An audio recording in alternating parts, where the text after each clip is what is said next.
this summer, touch on some language and the value of having common language in our communities around these conversations. And we'll pull out some of the language that we are using here at PACE that I have to assume are really consistent terms that you are hearing every day in your own communities as well, or in the media, or in things that you are reading.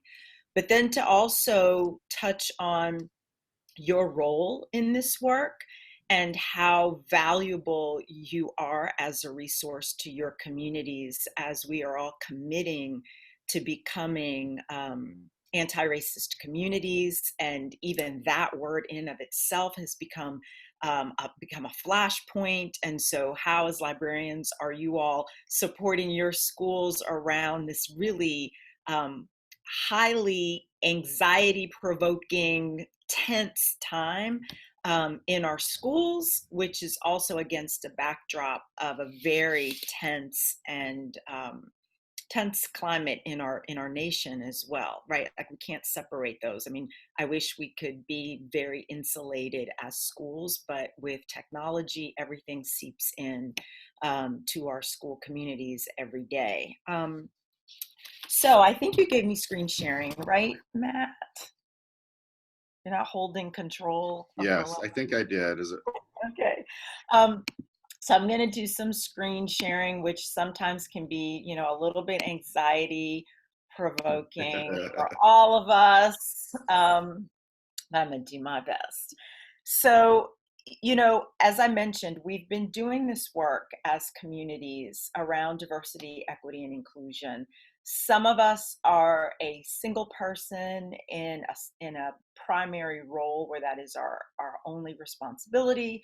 Some of us have teams. Some of us are added on, kind of like we have people in our schools who have primary responsibilities either in the classroom or in other areas of our school life that have an added on responsibility of sort of moving the DEI work along in our communities. But I will say that regardless of how your organizational chart is set up at your schools, this work belongs to all of us. And I know that as librarians, you're often so busy in your space that it may sometimes feel like, wow, like, am I included in this or a part of what's going on? And I would say 100% yes, we need you walking alongside of us in this work that we're doing, and you are a primary source of support for our community members. So I kind of want to touch on this like really beautiful slide that I created like years ago, which was always my starting point in discussing diversity, equity, and inclusion. Like, that's what we were talking about in our communities before the summer. These were the three words, this idea of diversity, the fact of any group, so that if I am in a room or in this virtual space, we each bring our identities into that space, and together in that collective, we are a diverse group. You by yourself are not diverse. It is what you bring into a space and the collective of that space. That's what we talk about when we mean diversity. So I'm going to touch on some real basic language, and then we're going to move to what this language looks like today. And I also want to say that we're a small group, so please, it's a long time to have to wait till 10:45 to ask questions. So please feel free to unmute yourself at any time to say, hey, Joanne, wait, like, can you go back over that? Or I agree, like, that was a really challenging time for us. I want this to feel really informal and organic.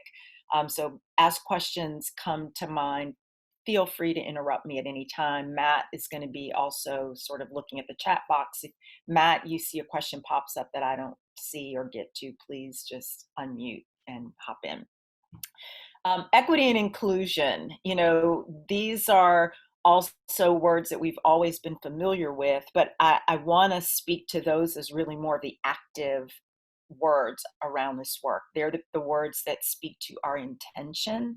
What are we doing around this diverse group of people that is going to allow their experiences to be one that feels like they belong, that they are thriving in that environment, and ultimately becoming a community. And so when we speak about all of these things as a collective, we're really talking about this word that's bolded in the middle, cultural competency. And loosely defined means the ability to understand, appreciate, and interact with people from cultures or belief systems that might be different from your own. And so this was sort of the place that, for me, and I think for most of my colleagues, we were operating on, like from this sort of platform of DEI work, the importance of feeling like you belong and that you're included, and that we're going to be challenging our stakeholders in our communities to elevate their cultural competency. We want our stakeholders in our community to feel like they can engage around people who may have different experiences than their own. So what happened? What happened that kind of, and I will tell you personally, I feel like we had plateaued in that conversation, right? Like it was like DEI, diversity, equity, inclusion. I was still defining this language in the spring. And even now as I present, people still go, what is DEI? Like, so there is this renewed awareness of this work, a reawakening, an awakening, a late awakening, however you want to describe it, to this work. And so what happened? And so I'm borrowing a slide actually from Dr. Damon Williams. The next two slides, this one and the next one, are from a presentation that he did this summer for a webinar that I was involved in around diversity leadership, but then he also came and did our pre-planning for our faculty and staff this summer. So what changed? Like when we talk about the reason that we're even here today, we can't ignore what happened this summer, but I wanted to give us a context to what has been going on in this country leading up to this summer. Like you can't just pull out what happened this summer. You've got to look at this full context of racial injustice and racial inequity that specifically Black people in this country have experienced for hundreds of years.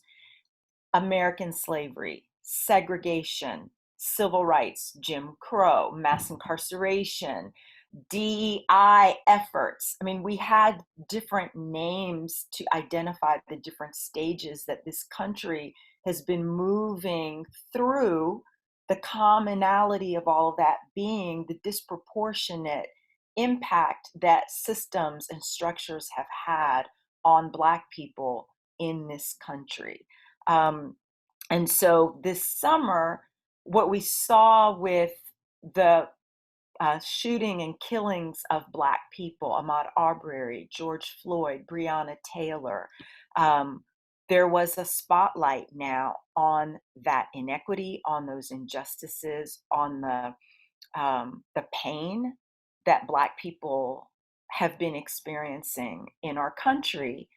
But with that, we also started to see another conversation starting to erupt over the summer, which were the voices of Black students and Black alumni at independent schools in this country.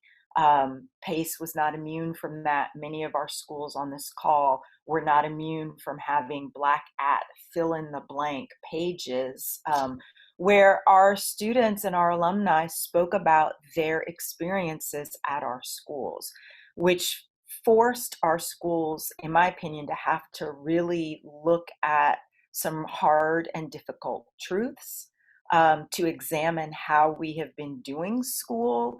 This idea of, and I'm going to go back a slide, of diversity, equity, and inclusion, is that really enough to encompass all of the things that we were hearing this summer?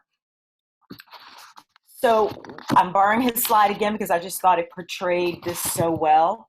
What we're seeing when we look back at this slide and contextualize what happened this summer are conversations that are happening that feel new. They're hitting us differently, So it's a new era, but they're really old conversations. They're still conversations that we're talking about around race, racial equity, ending structural racism, being able to take steps to reconcile and bridge um, communities around racial harm, racial hurt. Um, that is what we're talking about now, as opposed to sort of separate platforms, diversity, equity, inclusion. Now we're starting to see this conversation evolve around how do we address systems and structures and policies in a way that will move us as communities to where members in our community feel like they have a fair chance of experiencing life the same way that their neighbors are experiencing life, where the disparities, we're working towards erasing those disparities in our communities. So, what is the language that we're using today? You know, the language is shifting. We're still talking about the same sort of at the baseline, like how people are treated differently based on race and how their lived experiences are going to be very different from other people. But the language has evolved. The language is different than diversity, equity, and inclusion. That's still the large umbrella that we're operating under. But now we have other language that speaks to some of what we're wanting to specifically address. And so I just pulled three terms that we actually have on our website at PACE. We created a glossary of terms to help our community members understand what we mean when we use this language. And I'll talk in the next slide about our response to what we saw this summer. But I wanted to start with this language because if we're gonna talk about your role down the road in the next few slides about how you can support the work that we're doing in our schools, I think we have to work from common language. What are we talking about when we say systemic racism? What do we mean when we say anti-racist in a way that honestly has no underlying political attachment to it? It is really, what do we mean when we say anti-racism, and what do we mean by racial equity? So systemic racism involves one group having the power to carry out systems or systemic discrimination through institutional policies and practices. What does that look like, for example, even at my school? I'm going to take something really that seems so like harmless. Our honor council, right? Like, it's great. It's what we use when kids cheat or they plagiarize or they do stupid stuff or say stupid things. They go before our honor council. For years, our honor council has looked the same. The members of that council have not been a diverse group of students. And that is not because someone is sitting in an office going, how do we keep the Black kids off of honor council? That's not what's happening. You know, but there was a system that we had in place, a way of electing our student representatives that favored students that had been at PACE for a really long time.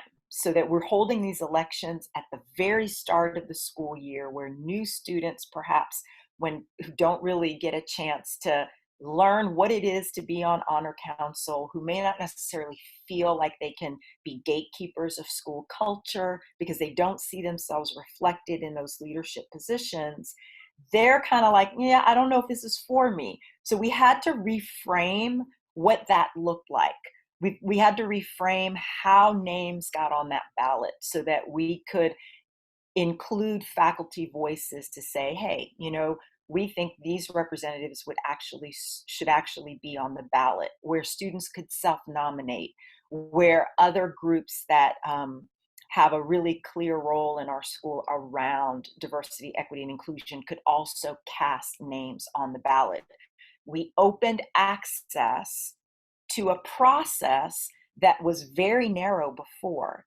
And as a result, we have an honor council this year for the first time has a higher percentage of students of color on the council than we actually have in our upper school. And that was all by student election, just by opening access to a system that was in place that is systemically racist, not because someone was like, with like, strings going, I'm going to make sure that every year this council looks just like this. The system in and of itself was inherently leaning towards one group having power to carry out a system that we had in place, policies and practices in our school. So that's what we mean by systemic racism. Anti-racist work, it is just simply the work of actively opposing racism by advocating for changes in political, economic, and social life. If you are someone who is working to say, hey, let's look at this system, let's make sure it's fair and that everyone has access to it, that's anti-racist work. That doesn't make you racist, and it doesn't make the system that you're looking at and the people that may be responsible for that racist, but it just means that we are now actively, proactively, and intentionally advocating for changes that will allow us to look at how we are looking at our lives every day and making sure that we are opposing those policies that are in place that may be racist in the way that the outcomes look and the way that people feel in the community spaces. So if we looked at this as a circle, you've got systemic racism, you are moving in opposition of something that would be pressing towards racism, and you're going, no, we're going to actually identify what it is about this system that leans towards one group over another group. We're going to try to open access so that we are anti-racist in that work. And the result and how that allows us to navigate in our community is racial equity. The condition that's achieved if racial identity no longer predicts how you fare in that community. All right? Does everybody understand that?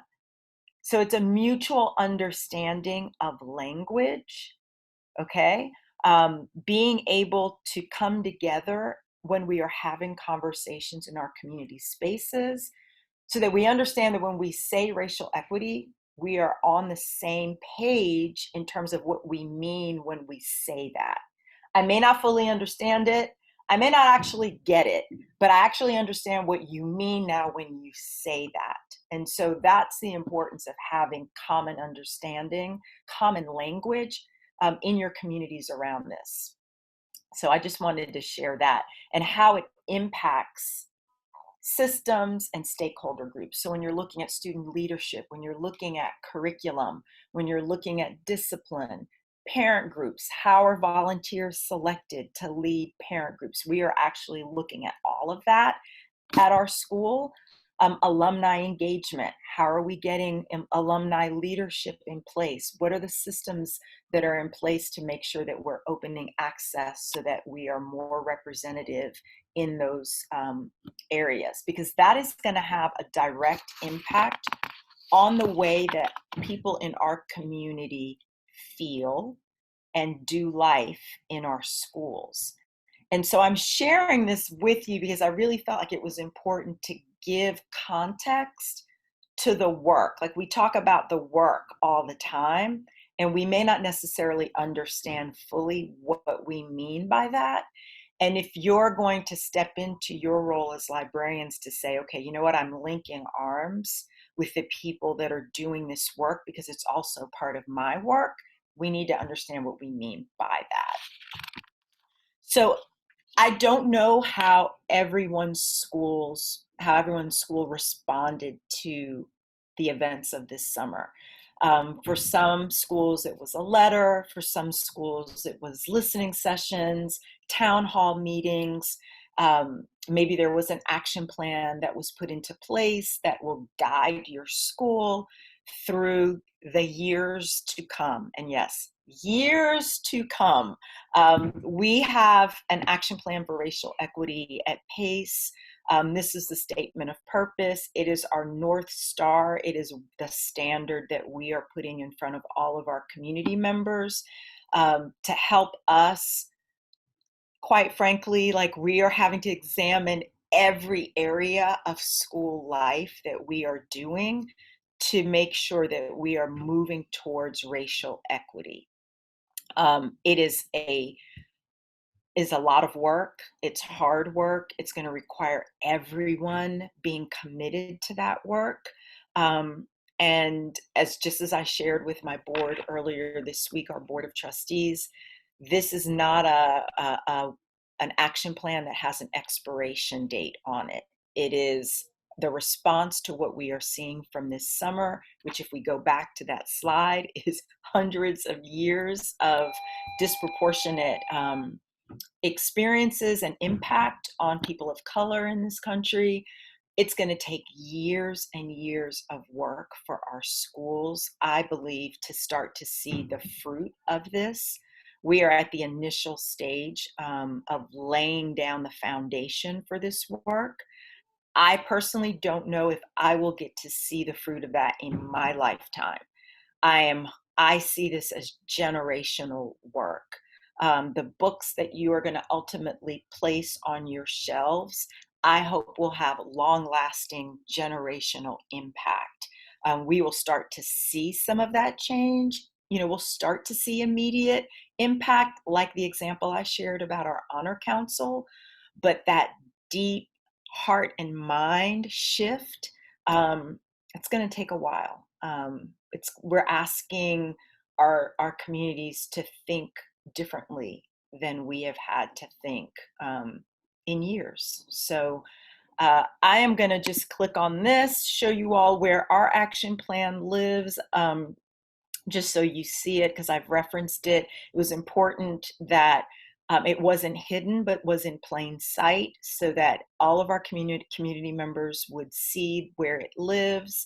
And it's this action plan call to action on our trustees, administrators, faculty, staff, alumni, parents, and students to take responsibility for fostering an anti-racist community. So the call to action was for every stakeholder group to be a part of that work.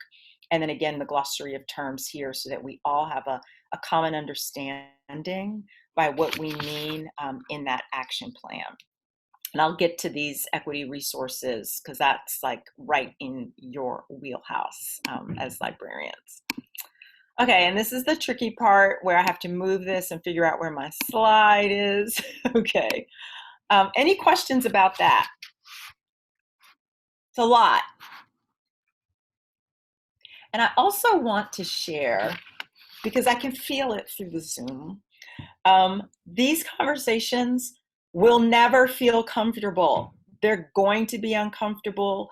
They're going to, you're going to have a physical reaction to some of the language, because it's new, it's different. It's what we call cognitive dissonance. It's what you always thought to be. I'm now presenting you with other language or other experiences that aren't quite what you experienced or your understanding of a term, and it's going to just make you uncomfortable. And I want to tell you that that is actually very natural, and that is a part of this work. And it's really important that you lean into that and don't feel afraid to feel what you're feeling and name it, and to be able to say, oh, that just doesn't even feel good right now. It's okay. It doesn't feel good. We all acknowledge that. If you can push through that, that is where you're going to be able to start engaging more around the work that your DEI folks are doing at your school, where you're going to be like, you know what, I'm going to mess up. This is going to feel really messy and uncomfortable, but I want to be a part of this. I want to be a resource and a support to the faculty and staff that are doing this work. So I've got to be a little bit uncomfortable right now and be okay with messing up. Hey, Joanne. Yeah.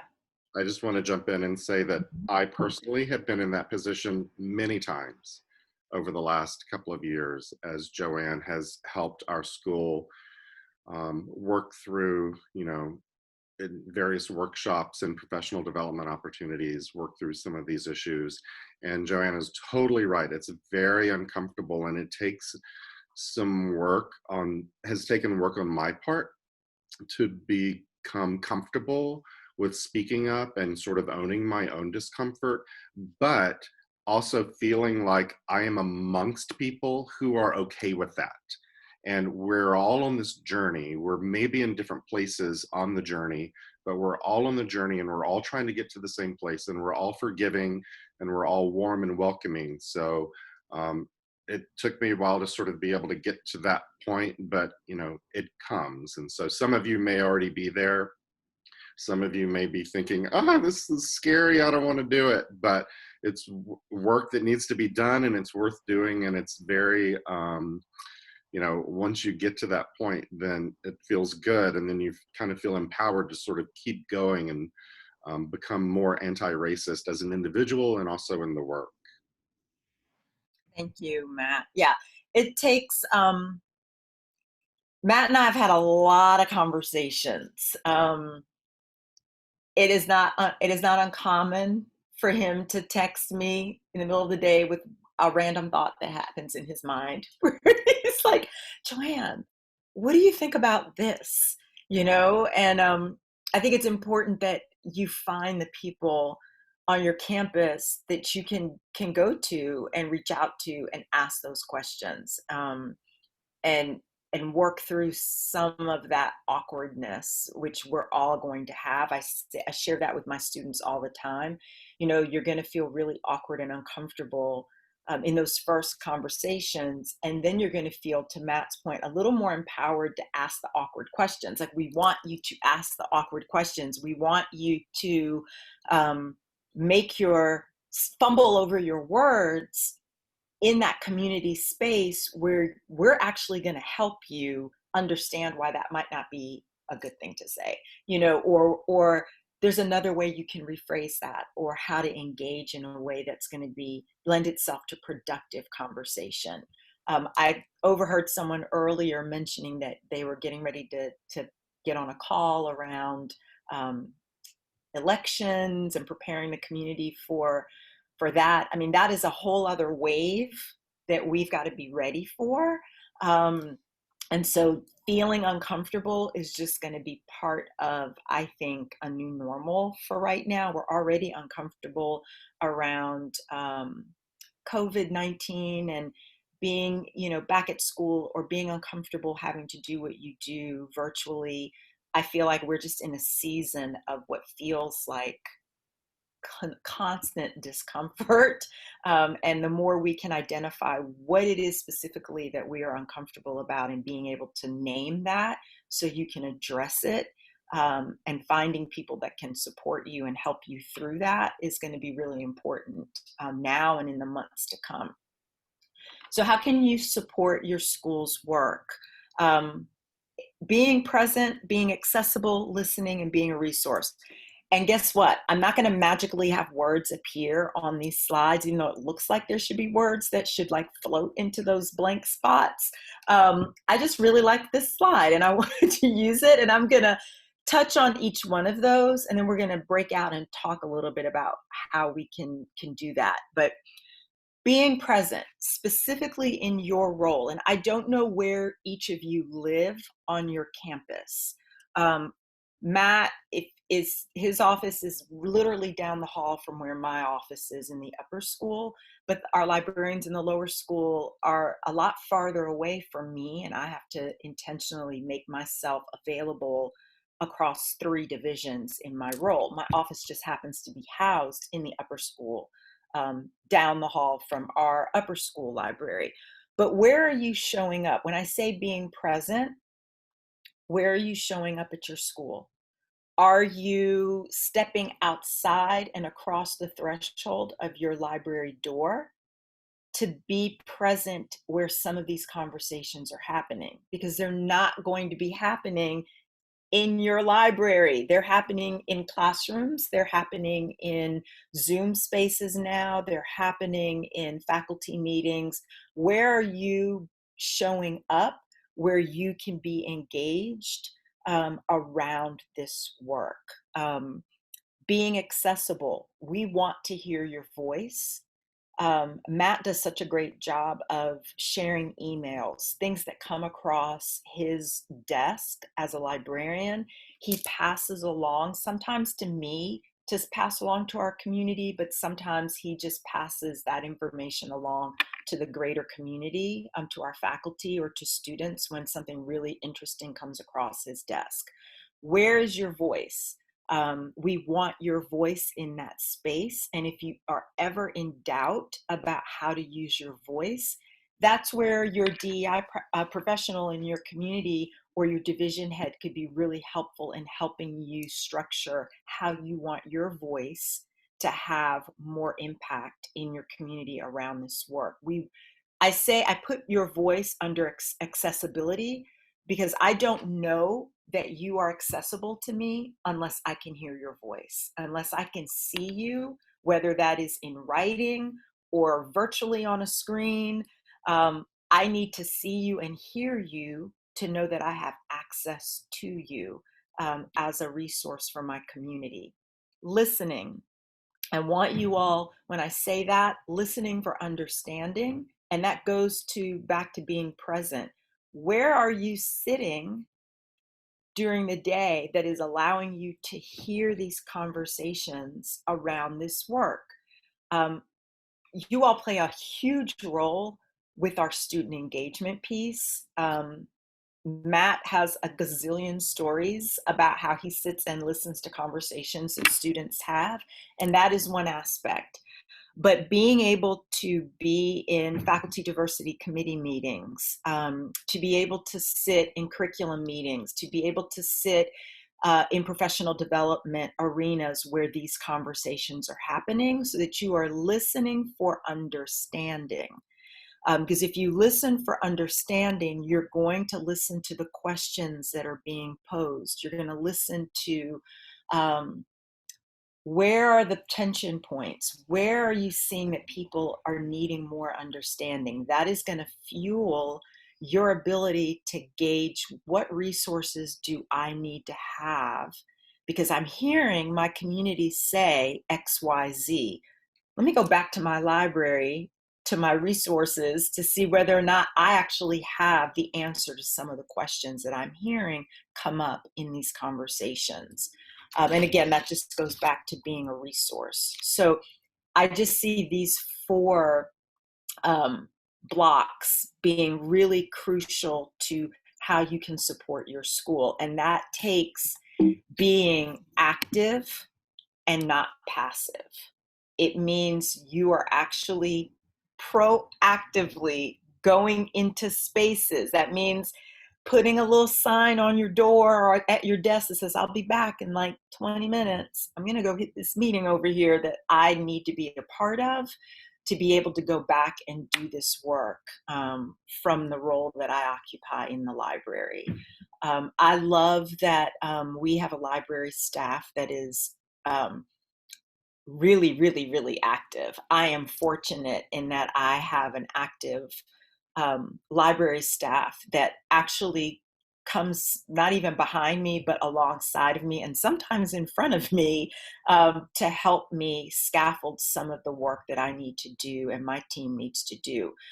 I think there is an assumption that DEI professionals know everything about equity and inclusion, that they are philosophers and historians and know everything. They know every author and every book under the DEI umbrella, and that is false. It is so important that you subscribe to whatever newsletters and resources that are available to you in your roles, that you have a lens that says, how can I start looking for resources that maybe Joanne or my DEI person doesn't have access to, that I have access to, because I'm getting a listserv of things that she doesn't have. So he comes to me frequently and regularly saying, Joanne, have you seen this book? Should I order it for our library? Joanne, I just found out about this webinar. You should maybe consider it. Like, he's giving me advice because he sees this stuff coming through all the time. It's like when I was practicing law, people going, Joanne, can you help me out with this, whatever, whatever? I have a patent and I want to do whatever with it. And it was like, I'm not a patent lawyer. I don't know anything about patent law. I am a civil trial lawyer. I can help you and defend. I'm not even a plaintiff lawyer. I'm a defense lawyer. So if you need to file a complaint, I am not your person, but I might be on the other side when you go to court because I'd rather defend people. So I was, to know that we may have general knowledge, we are specialists in some way, but we have a general practice that oftentimes doesn't allow us to like go way, way deep into one particular bucket. We have to constantly be looking at a wide array of conversations that are happening in our roles. So I don't know, I'm putting Judy on the spot because she's on the call. I don't know if you have anything else to add about that, Judy, because you're my counterpart at another school, about how our librarians can be active and engaged in supporting this work. Yeah, when you were mentioning your folks over at PACE who are, just super supportive and kind of out in front, I've been experiencing the same thing. Actually, every time I walk through our library, I kind of notice something staring back at me because I see myself reflected. I see books that are turned out that have lots of folks of color on them. I see bookmarks that are reflective of the diversity of our world. I see a flashing screen that is connected to some idea or theme that's happening in the curriculum, or that maybe is connected to a Black History project or some other sort of identity or core identifier that students can walk in and see and relate to and experience. And just folks that are being accessible and out in front and being so willing to order immediately. If I send a book, or before I purchase books for my own DEI library, I'll check first in our library, and usually it's there already, So just continuing in that vein, so that, like Joanne is saying, just continuing the dialogue and staying in close contact with one another. And again, I was so appreciative when you when you mentioned how many things people think we know. And I always say I try to know a little about a lot, but I don't know everything, for sure. And but the expectation is that you do know everything when it comes to this work. So having a supportive team and collaborators is so key. And I think we should collaborate across schools more, probably, just to make sure that we're supporting each other collectively in this work, because in my mind, there's no competition in this work. Absolutely none. Thank you, Judy. I love that. I came from a world of admissions prior to this, which is super competitive. We keep our trade secrets very close and closely to the vest. And so it was really a shift for me. And Judy was a big part of that. Just this collaborative spirit is really important, because if we're looking at what we are doing, which is to make sure that our students feel like they belong in these communities, that they are included in every aspect of our school life, that they are being affirmed around their different identities. To Judy's point, there should be no competition in there. That is the way every student should feel at every school. We should be at a place and start working towards a place where people aren't leaving our schools to try to find another school where they can be nasty and ugly to kids or to other people that don't look like them. We need to establish a culture within our independent schools that, no, we are schools that strive towards racial equity. If you go back to that definition, where our experiences are going to fare well regardless of our race or regardless around our identities, that is not going to be the predictor of the outcome for students in our schools. So Matt, you are the keeper of the breakout rooms, I believe. Okay. So I thought we would take just a few minutes, maybe, guys, breakout rooms happen so quickly, to ask these two questions and answer them in smaller circles. In what ways can you be more integrated at your school in the DEI landscape of the community? And we've talked a little bit about that. So again, how can we as schools start to collaborate, share ideas about how we're doing that, and we can have those takeaways and bring back to our own school communities?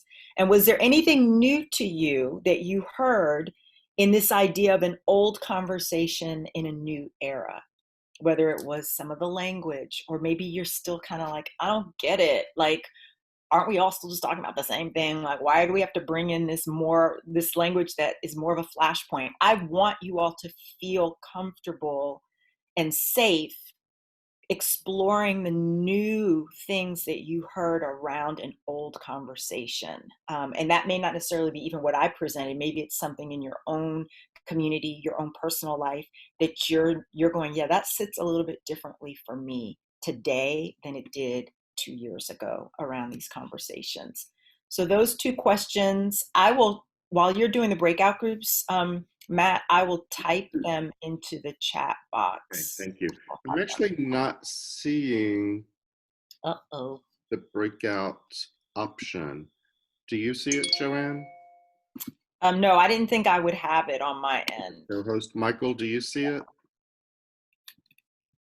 Mandy Patinkin, do you see it? It's usually whoever's platform this is on has the breakout room. I wonder if it's because I gave co-hosting. Let me see.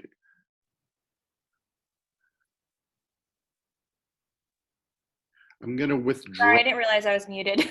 Oh, that's okay. Where would I find it? At the bottom. It should have like 4 squares that say like breakout. I don't see that. Okay, I'm going to just briefly withdraw co-hosting permissions from both of you to see if that makes it show back up. So hold on and let me see what happens. Word. Withdraw co-host.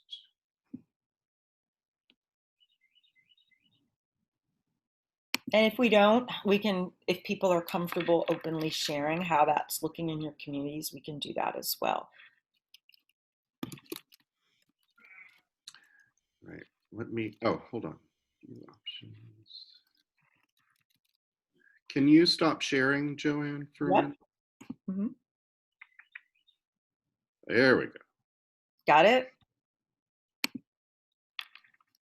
No. Yeah, I don't see anything. Okay, well, I'm typing it into the chat. Okay. And then if you all are okay with, this is the first question, if you're okay with engaging, we are a small group. I mean, yeah, we kind of go over into the second screen a little bit, but I'd love to hear your thoughts about how you are integrating, how you feel like you could be more integrated at your school in the DEI landscape, and maybe you aren't at all. And I want this to be a space where we can talk about how maybe you can move into more into that space. And then the second question, was anything new? Did you hear anything new about this idea of old conversations in the new era? And I think you have the ability to unmute yourselves. Yeah.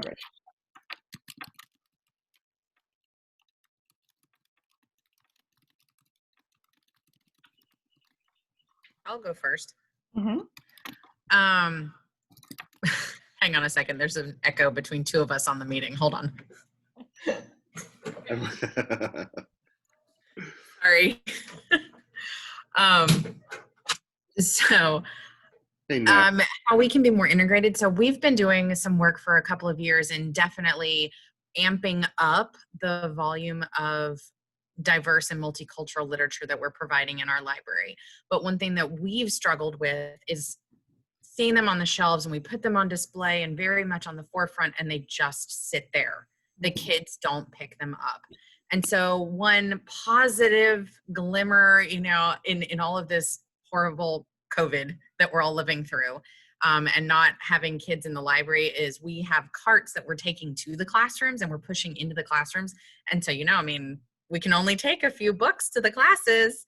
So, you know, we're strategically selecting what we put on the carts and putting more forefront diverse books on the cart so that the kids, they only have a small selection to choose from. And if they want a book, they got to get one from the cart. So I've been trying to keep that at the forefront when I am pushing into the classrooms, and planning my lessons more around that as well. And then the second question you mentioned, I appreciate you guys having your action plan on your website. And I really like the glossary on the side, because I think that's part of the struggle for a lot of us, is that there's so many definitions, or maybe people aren't sure what others mean when they use words. And so I like that glossary there that gives everybody a universal, descriptive definitions of each item, and so that we can all speak from the same language. And I really appreciated you saying that, getting into this anti-racist work and being proactive about that does not in and of itself mean that someone is or isn't racist. I think a lot of people that aren't as familiar with the work get nervous when they hear that word, and they think immediately that, oh, if I'm doing anti-racist work, that means that I'm admitting I'm racist or something. And so I appreciate that you were saying that, and that made me feel better in this difficult conversation. And Nez, just so that Joanne knows, you're at I'm at St. Martin's. St. Martin's, and your grade levels are what? We are toddlers, 2-year-olds through 8th grade. Okay. So that reminded me of something when you mentioned the visibility of statements and language on the website. And I was wondering even if schools might consider having it live in other spaces on the website besides that, like the DEI work. So maybe the library page could have the similar language, right? Like any place on a website is important space for language. And even hanging large signs with some definitions on in our library spaces or in our classrooms. I just think as visible as we can make any of this work, absolutely. the better, in terms of folks going, oh, this isn't just something that lives in one space. It really is, embedded throughout the school's curriculum. And when we look around on signs and plaques and walls, we see those same statements. So it must be important to the school, Well, and especially when you're incorporating children into the conversation, these words are very new to them. And we want to make sure that they are very clear about what they mean before they start using them all over the place, and then things get misinterpreted. That's a great point, Nez, because I had my coordinators reframe our action plan for our lower school and for our middle school. So for example, the bucket that we have 6 buckets to our action plan, and one of them is around hiring and recruiting and retention. Well, that, 5th grader is not going to understand that, or 4th grader. So we boiled that down. We're like, that bucket just means that the people that are in the building that are teaching, that you see walking across the campus, the adults at PACE, are going to reflect the diversity of Atlanta. Like, they're going to reflect the diversity of our school. And then they get that. That's all they need to know at that age, and then we're really working hard to make sure that the teachers that we're putting in front of everyone, they all look different, and they all have different stories. And so being able to take your action plans and boil those down to age appropriate language is really important, because to your point, the adults are we have a glossary on the website that is still causing us issues, even though it's it says this right here. We just said that it means this, but you don't have to. And I also think that people feel this is going to be, how do I phrase this? Part of civil discourse means that I don't always have to agree with what you're saying, but I'm going to engage and I'm going to try to understand your point of view. And adults right now today are not modeling that very well. So what we will do as adults is take that definition, which should serve as common ground for where we should begin these conversations. But if I'm not interested in civil discourse, I'm going to pull one word out of that definition, and I'm going to say, I don't think that's what that means. Well, for purposes of this conversation that we're having in our community today, this is what we mean when we are having this conversation, so that we understand that we can come to this point and have this conversation around this work that we're doing at our school. And I think people feel like, I don't know, it's complicated, it's nuanced, and it's extremely complex. And part of why we are feeling this tension in our schools is because years and years ago, our schools were not that complex. They looked very much the same. The population was the same. The systems, policies, and structures worked because the populations at our school were not complex and nuanced, and they are now, which is why we're having to reframe and look at these things with another lens, if that makes sense. But anybody else? Judy, I wanted just to circle back to what you said about having language around diversity and equity and inclusion all over the place and not just on DEI websites. Joanne and I have been working on a diversity statement for the library. So what does it mean for just the library? Like, how do we represent DEI? And so that might be something that many of the rest of us can do as well, as you sort of think through, oh, you know, how is my library responding to these issues around racial equity? And can I put that into words and put that on our website so that everyone can see? I love that. You're making it specific to the role, because otherwise it does become this general idea of, I think I'm an anti-racist, so what more needs to happen? You know, that kind of thing. And I think it's super important. We're doing some race inquiry groups across the school this year, just trying to have folks make it plain, so to speak, what folks are doing within their particular disciplines, departments, curriculum, and their leadership roles. How does this work impact your role specifically and your department? And I think that's good. Those are good questions. You know, what would the library, for example, what does this work mean specifically in library world? And what are some practical ways to make sure that the community understands that you're engaging? So I love that. And I'm sorry, Matt. You reminded me that in my library, we have the school mission statement posted and the library mission statement posted, and we'll make a display. You know, what does the school mission look like in the library? You know, one month it might be a display of books or a display of student work or what have you. But we have the diversity statement for the school, and I could do that. Although right now my library is actually a kindergarten classroom, so perhaps putting that online. I didn't even think about doing that sort of a display as a virtual display, but I love that idea. We've been working at Westminster on our diversity statement within our mission of the libraries as well. And one of our lower school librarians is on our DEI committee. And so I think having that representation on the committee is really helpful, just so that they know we are a resource. It's another voice in that committee, but also that we know what's going on, because we're not always attending all of those meetings, but to have somebody there is really helpful. Mm-hmm. Absolutely.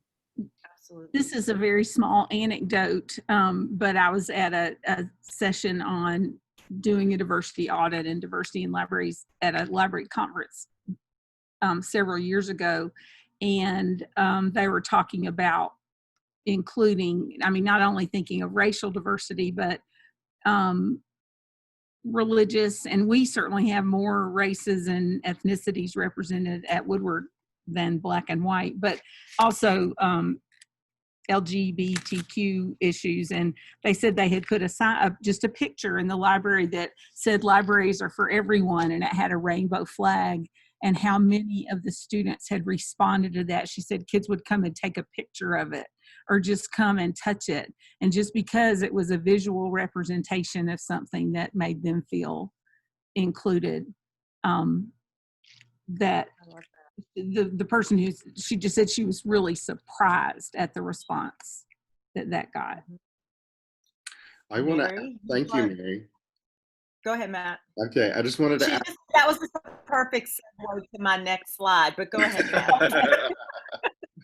I was going to try to do a poll, but it sort of launched me into a whole new web page, and then I got scared. So a Zoom poll. So just show of hands, how many people, how many of your schools have some kind of faculty diversity committee or some kind of school-wide group that's working on these issues? Oh, and Pascal, oh, people are using the raised hand feature. That's awesome. I'm sorry. So those are, I mean, that's a great way, just back to Joanne's question about what ways can you be more integrated in the DEI landscape at your school. If those are voluntary groups, then that's a great way of showing up and becoming part of that work and becoming part of the conversation. Absolutely. I can say that it's my experience that over the past, actually last year, I've been involved in a lot of book clubs and also boot camps around DEI work. Mm-hmm. And it really helped me to raise my education level and learn about all those terms and also be uncomfortable to discuss about all those issues at home with my peers in this safe environment. So I feel now more prepared to engage outside in maybe in less comfortable areas. My question really now is about, yes, what can I do in order to connect and open the access to all what I have? It's what I learned from, Joanne. I like this idea of, putting everything about opening access. What does it mean really?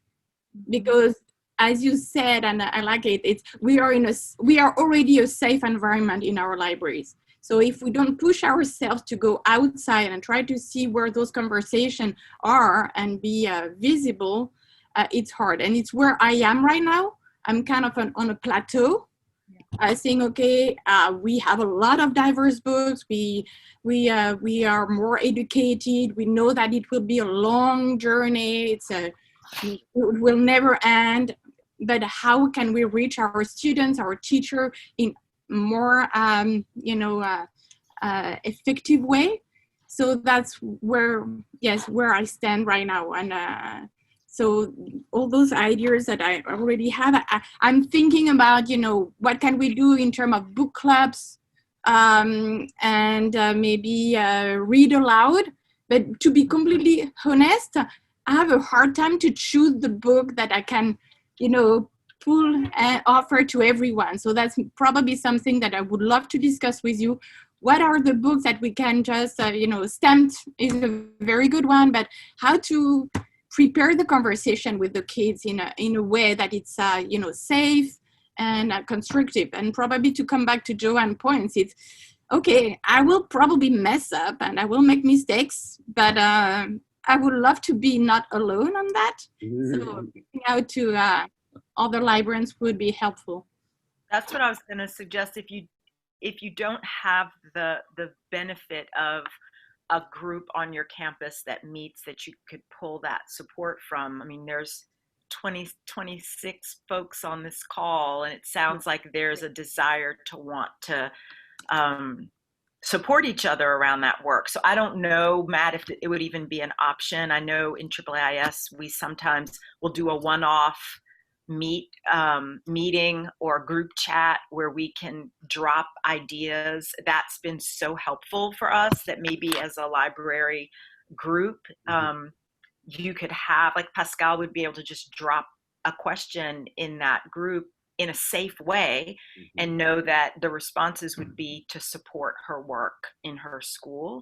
And maybe that's a smaller group of folks, maybe it's the larger group. I don't know what that could look like, but you all have an amazing network here that your colleagues should be able to tap into for that kind of support.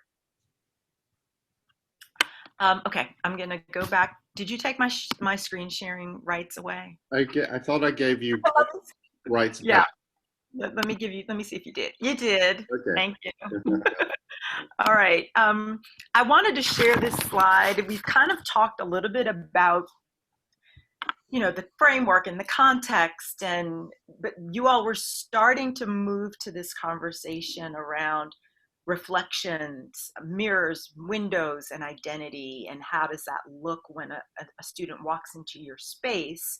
And I love this quote from Dr. Beverly Tatum: "The concept of identity is a complex one, shaped by individual characteristics, family dynamics, historical factors, and social and political contexts. Who am I? The answer depends in large part on who the world around me says I am. Who do my parents say I am? Who do my peers say I am? What messages is reflected back to me in the faces of my teachers, my neighbors, store clerks? What do I learn from the media about myself? How am I represented in the cultural images around me? Or am I missing from the picture altogether?" And I love this quote, and I use it often to challenge my peers and teachers when they're looking at lesson planning and representation and images in their classrooms. But I don't know of a more relevant space than the library to ask that question. Who is missing from this picture altogether? To be able to understand, and someone alluded to this already, when a student walks into your library, does she see herself reflected in the images that you all have on display? Does your display case celebrate and align itself with perhaps a cultural celebration that's happening? And to go really deep with what your display represents and reflects, that you're not just sort of putting up a window dressing, but that you've really put some thought into how that display represents and reflects a message to students that are going to walk past that. And so I think that part of your inquiry, and the inquiry that's serving as a theme for our school this year, is who is missing from the picture, and making sure that everything that we're doing, we are asking that question: who is missing from the picture? So that DEI work doesn't just sit on a shelf somewhere, but that we are really asking this question with everything that we are doing, so that it becomes really an instinct. It becomes very natural and an organic inquiry that should start to happen the more you ask that question. I don't know if we have time to show this clip. Matt, I'm going to let you. Let's do. Okay. Yeah. I love this clip. I shared it. I continue to share it with other groups that I speak with.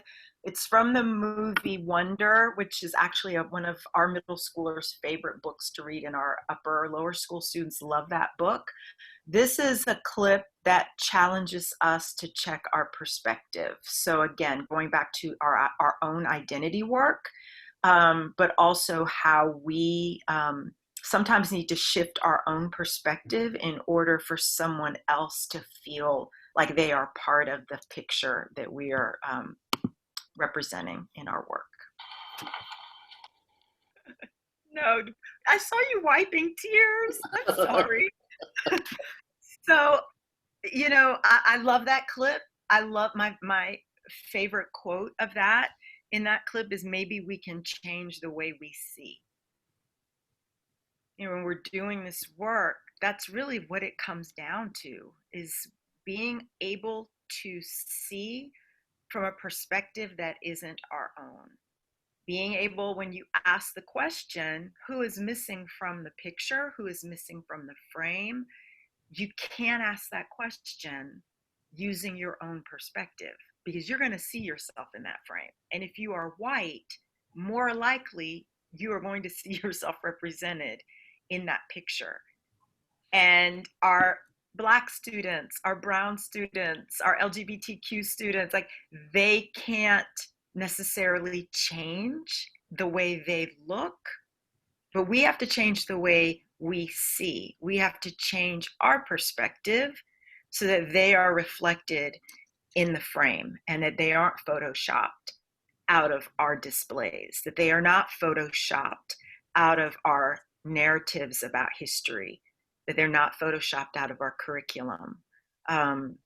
So it's just really an important element to this process that will be at play for sure in the work that you're doing. I have to imagine that for as much as you all do, and I can't imagine the amount of stuff that you all order and the amount of images that you all see on a daily basis and titles, that's a lot all by itself. And so to layer that with that question, I imagine initially may cause a little bit of a delay in your outcomes. Like you're going to have to sit with a lot of what you're seeing with more intentionality when you have to put on a different perspective or see from a different lens than what is your own lived lens or perspective.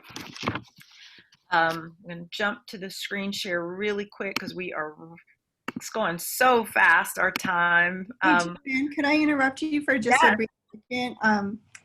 I was just showing Judy that she was in an office right across from me. I just purchased this book called Being the Change, Lesson and Strategies to Teach Social Comprehension. I haven't gotten through it yet. I've just received it yesterday. But to your point into what the movie clip that you just showed, and you mentioned this at the very beginning, but there's a brief quote at the very beginning from Obama's farewell speech, and then now I'm going to start crying. But he says, hearts must change. They won't change overnight.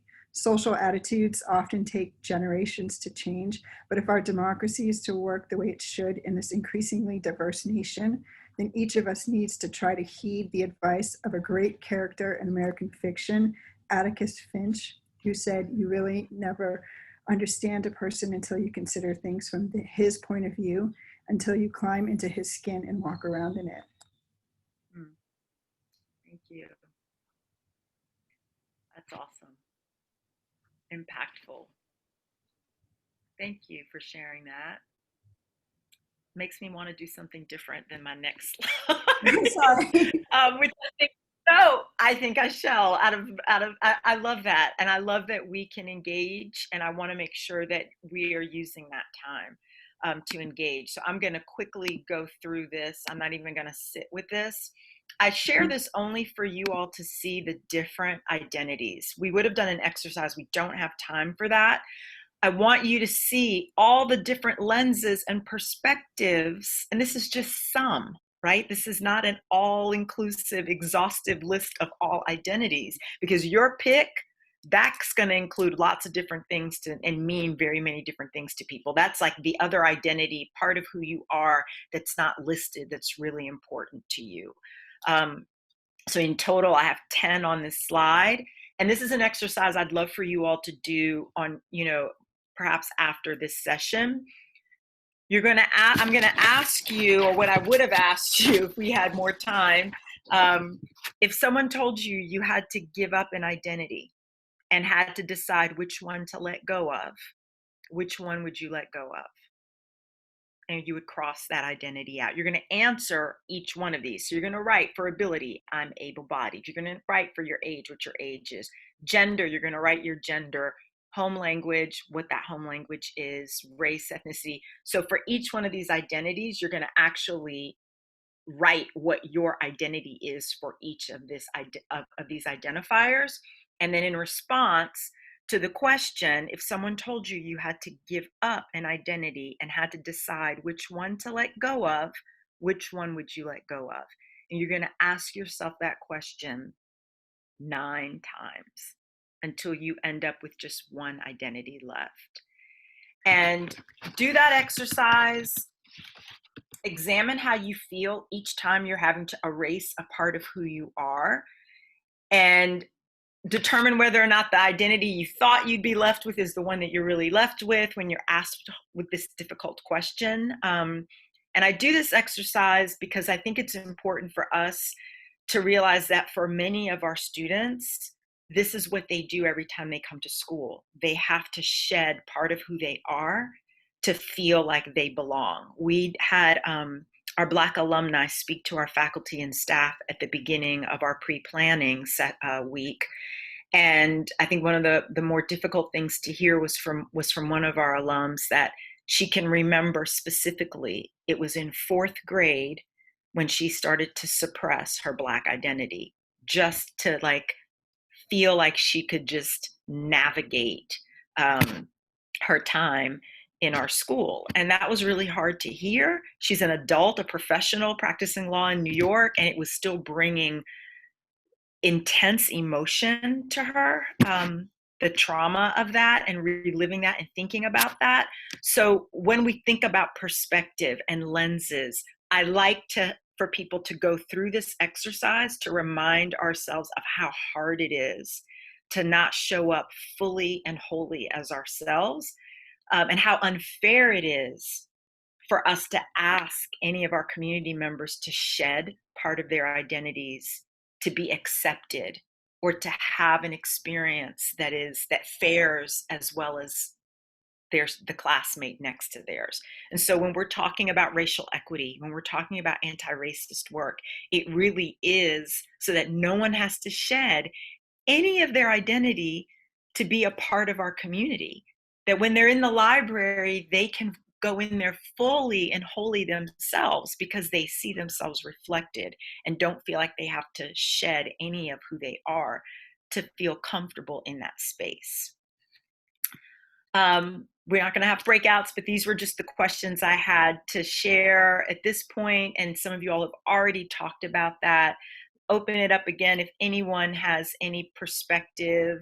Has your perspective or lens been a challenge to your role? Do you see that as being a challenge? How has this inquiry, who is missing from your frame or from your picture in your work, manifested itself even now while you're thinking it through? I just want to open the space up because we've had a lot of content at this point. So if you have something to share, just feel free to unmute yourself and say what you have to share. And I have other stuff, so it's okay. Comments at this point. I'm going to move, and again, we're going to have time for Q&A and other reflections. So if this isn't something you're ready to talk about yet, and we come back later and you want to chime in on this, please feel free. I love this quote: "Do the best you can until you know better. Then when you know better, do better." That's what I share with our students all the time. It's okay if you get it wrong and if you mess up. But if we've brought some correction with some understanding, then we expect that you will do better. I want to share with you, hopefully it comes up. The internet is acting really weird. I don't know if it's, yeah, here it is.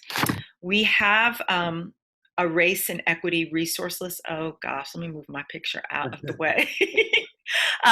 We have, as many of your schools may have as well, a resource list specific to race and equity. And I would say if you don't, it's okay. Do some research and look at other schools. So if you're going, well, I don't even know where to start, like go and visit the websites of schools that may have resource lists on their web pages. That have organizations and podcasts and things like that that will give you some ideas of books to help. We posted this over the summer. Matt made sure that our shelves, had these resources. We also were aware of racial trauma and created some resources as well on our website for racial trauma, so that our families could start to dig into their own identity work before we brought them back to school. So I share that here because I really wanted you all to know that sometimes it's going to mean visiting other schools' websites and just kind of snagging. Colleges are an amazing resource right now for race and equity tools because they also have similar pages. A lot of my team, we curated a bunch of lists from organizations that we trusted, colleges and universities, and actually other independent schools to come up with the lists that we have on our website. And the last thing I kind of wanted us to talk about, knowing that we were talking about books and resources, this idea of weeding versus keeping. How do you plan to manage your racial equity resources? And that question's already kind of come up, like, and we had someone share what she's doing. She has these books on her shelves and they are sitting there. So how are you managing your racial equity resources that you may have ordered this summer or that seem to be coming through or across your desk right now? How are you determining whether you're going to need to weed those down the road or keep them? How are you going to activate those resources? Who can you partner with at your schools to make those resources accessible to people that may not even know that they're there? And how does your budget impact your purchasing priorities around racial equity resources? And that's a huge question right now. You're feeling pressure perhaps to kind of go out and get these resources, but your budget, it only requires you to be able to access limited resources. How are you going to prioritize your racial equity resources to align with a need that your community has, but your budget is saying, oh, I don't know if I'm going to be able to do that. How do I select what my community needs right now and not blow my budget? So I'm putting these questions out so that you all can kind of share what's working for your schools. Maybe you are the one having these challenges and want to ask questions deeper around these topics. But I'm gonna mute myself and let you all kind of talk through some of this with what we've talked about already. And I'll just go ahead and follow up really quickly. Joanne and I kind of presented Joanne yesterday with a few possible scenarios depending on particular libraries, what your situations are. In terms of your existing collections, but also in terms of your collection development budgets. Some schools have a very generous book budget, and you may be in a position to say, I will buy every book I can find that is, by about for people of color. Some of you don't have as generous a budget, and you might say, I don't have that much money, but I'm willing to commit 10% or 20% of my budget to these kinds of purchases. And then somebody had a really good question ahead of time about collection management and weeding. And then Lisa, I think you touched on this earlier, or someone did, we buy a bunch of, maybe it was Nez, we buy, a bunch of books, but then it's hard to get our kids to check them out. So especially if you're a school that's primarily white and you have a bunch of books that are by, for, and about people of color, and your white kids are simply not interested in reading those books, checking them out, what can we do to encourage them to do so? So just think of those as little prompts to maybe get the juices flowing. I do think it's important, to have your books out and displayed, but we don't necessarily, in the upper school, we don't necessarily have a different section for these, like they're all together. So I think that works. You mean the fiction, like young adult fiction? Right. I'm saying the high interest YA books that are new and which circulate. We don't have like, well, these books have diverse characters, or these books have people of color as the main character, and like we don't pull them out. And so I think that helps with increased circulation, or circulation amongst non-people of color who would check out. Might not go to that section if we had them segregated, I guess. So that helps, I think, with increasing circulation. Terry, unmute yourself.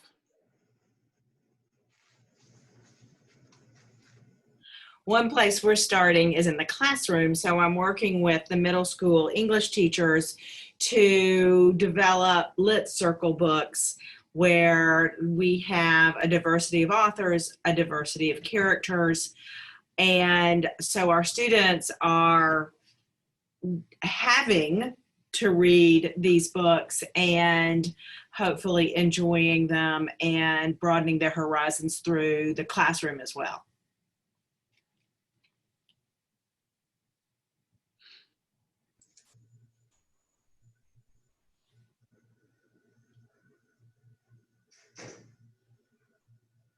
one of the things I'll share, when I was at UVA and the media librarian, when I took over that job, the previous media librarian said that she would buy, and we had a generous budget at UVA, but she would buy every single film that she could that was by, about, or for people of color, simply because so much of the collection was full of films by white people.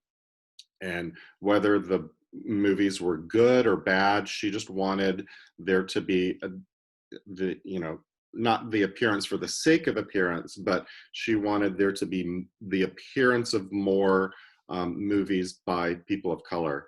And I don't bring that same perspective to the collection development in my libraries, but I also kind of do. And it certainly impacts me when I'm weeding, and I just did a big weed. There are a bunch of books, as some of you mentioned, that are by, about, for people of color in the young adult collection that have never been checked out, but I kept them because I still think it's important to have them there. And it's important to me, I think, and to the kids, both our students of color and our white kids, that they see that those books are there. And it's worth it to me to devote the shelf space to books that aren't checking out, because I think that they serve a different purpose, or hope that they do. But I would be interested in hearing what some of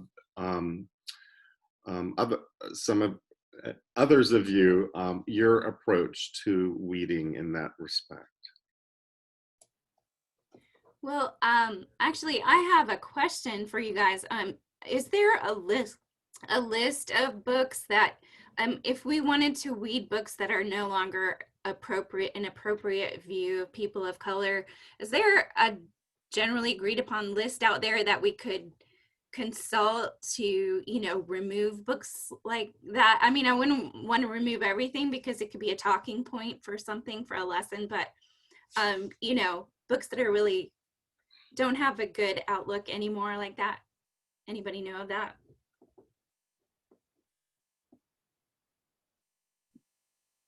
I think that's a great conversation to have with your group, because I to your point, Melissa, I think it's a conversation that has to happen.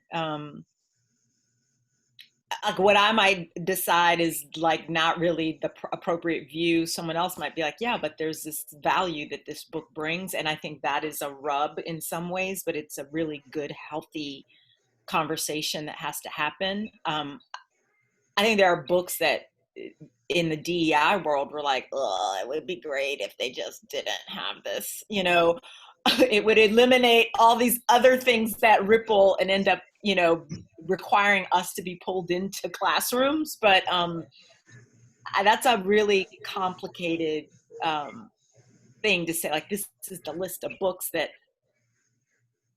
aren't good. I think some are going to be really obvious, and then the ones that aren't, I think, is a good opportunity to bring in your own community members, but also this group, to see what position schools have taken on some of that literature. Those questions do come across listservs from time to time about, like, there's a Curious George book, I think it was Babar the Elephant, with what we now sort of consider inappropriate representations of Africans in it. And and there's always, a robust conversation about, should we keep this book or should we not? But Stacy, were you gonna say something earlier? Yeah, well, I thought Melissa's question was a great one, because we've also been doing quite a bit of weeding in our middle school collection, and I've come across some books where, they, like you just said too, they haven't been checked out, and yet I feel like I'm not sure if I should be keeping them, and I would love a source to go to discuss that with. But one thing that, I appreciated also what Nez said about how you can really very purposefully choose your book club book selections. And, that is tricky too. We think about that very purposefully as well. And sometimes it feels easier than at other times, but I just feel like I should also mention, since so many of us run maker spaces as part of our library programs, one thing that we've worked really hard to do is be very purposeful in our makerspace projects, and make sure that they highlight some type of DEI component, to get the kids thinking about it. You know, maker spaces are so popular. Kids love to work with their hands. And so we have found that to be a great entry point, and in some cases more so than the literature we choose. And then for those of us that are at small, even faith-based schools where we don't have an official DEI committee, sometimes, like I know Melissa's on this call with me at Davis, you know, we feel the responsibility to be the ones to push the envelope with these conversations, which can feel, you know, really, really hard. And, you know, if there's other schools that feel like they fill this role, other people on this call, you know, please, we would love to connect with you and have a community to strategize with for that as well. That's great. Thank you, Stacy. Anna has her virtual hand raised. So I'm gonna say, if we could, let's have Anna's question or comment and then quick bio break, because this is empty now. And much information, Matt. Sorry. And then we have Joanne until 11. So we'll hear from Anna, do a quick break, come back for Q&A with Joanne. And then when Joanne leaves us, we as the group will still have time to continue our discussion. And I hope that you will be thinking about some of these questions that Joanne and other people have brought up about collections and about how to integrate ourselves into our DEI landscapes. And we can keep that conversation going. But for the next couple of minutes, Anna, and then we'll take a quick break and then we'll come back. Thanks. I just had an anecdote really that I wanted to add about weeding the collection. And this is actually from Natalie, recently retired elementary librarian at Paideia. And this was years ago. And I think it was a visiting author. I think it was Vonda Nelson. And she was telling about how her favorite book in elementary school, you know, she found it on the shelf, buried somewhere, and it was her favorite book. And it was a book, you know, the first time that Vonda had found herself, you know, reflected in a library book. And it was one that had been on the shelf, hadn't been checked out for like 20 years. And I think that really informed Natalie in terms of how we weed, you know, what treasure might be there to speak to a child that it just hasn't before. And I always remember that too. And it informs my weeding in terms of, you know, what's not moving, but still has some real intrinsic value to the child who finds it. You know, what's the treasure? And so there's some stuff that, you know, that's been there a long time, but it's intentional. That's a great point. Thank you, Anna.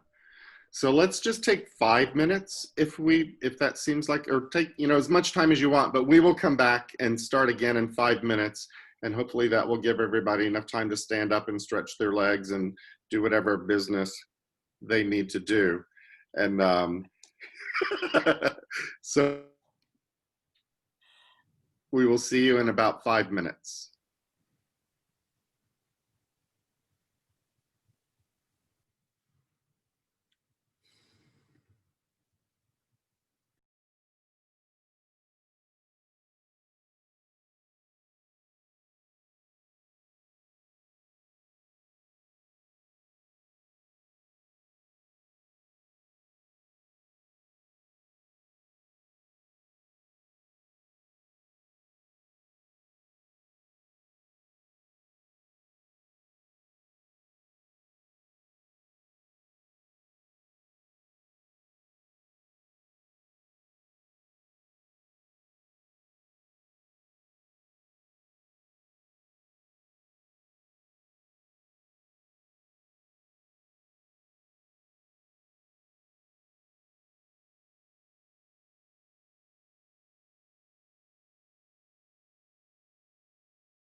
Matt, Yes. I realized that I did not have breakfast this morning. Oh no. However, she brought Pop-Tarts to school. She ate a Pop-Tart. It's like during the break, I was like, why do I feel so, I don't know, hungry? Didn't Yes, you? I brought crackers with me because I usually have lunch at 11. Uh-huh. Like, I gotta have like second breakfast. Yeah. And I noticed, Like like, a so hobbit. normally I would eat like in the car, like back pre-COVID, like I would eat in the car on my way in and have coffee. But because we're wearing masks, the coffee doesn't get, I don't get my full coffee in like I used to. So I'm trying to like drink all my coffee when I drive into work. That commute is also shorter, so I'm still not finishing the coffee, but I'm waiting to do breakfast like I don't know when at some point, and I forgot this morning. Well, I'm going to go ahead and call us back to order now. And just quickly, I'm looking at the chat. So if y'all haven't been following the chat, go ahead and tune in because a few folks are putting some good stuff in there. But in our remaining few minutes, so we have 10 minutes or so left with Joanne. Let's just launch into Q&A. Joanne, did you have anything else that you wanted to share before we do Q&A? No, I just really want to thank you all for just being really present. And again, love the work that you do and how vital and important you are to our schools. I could not do what I do without our library staff. Like, without a doubt, I need our library staff so much. And if I feel like that, I feel like everybody else at all the other schools feel the same way. I don't know. I just love you guys. You all are kind, warm human beings and very thoughtful and reflective. And so I appreciate the work that you all do at your own schools. And if I can answer any questions in the few minutes we have left, I'm happy to do that.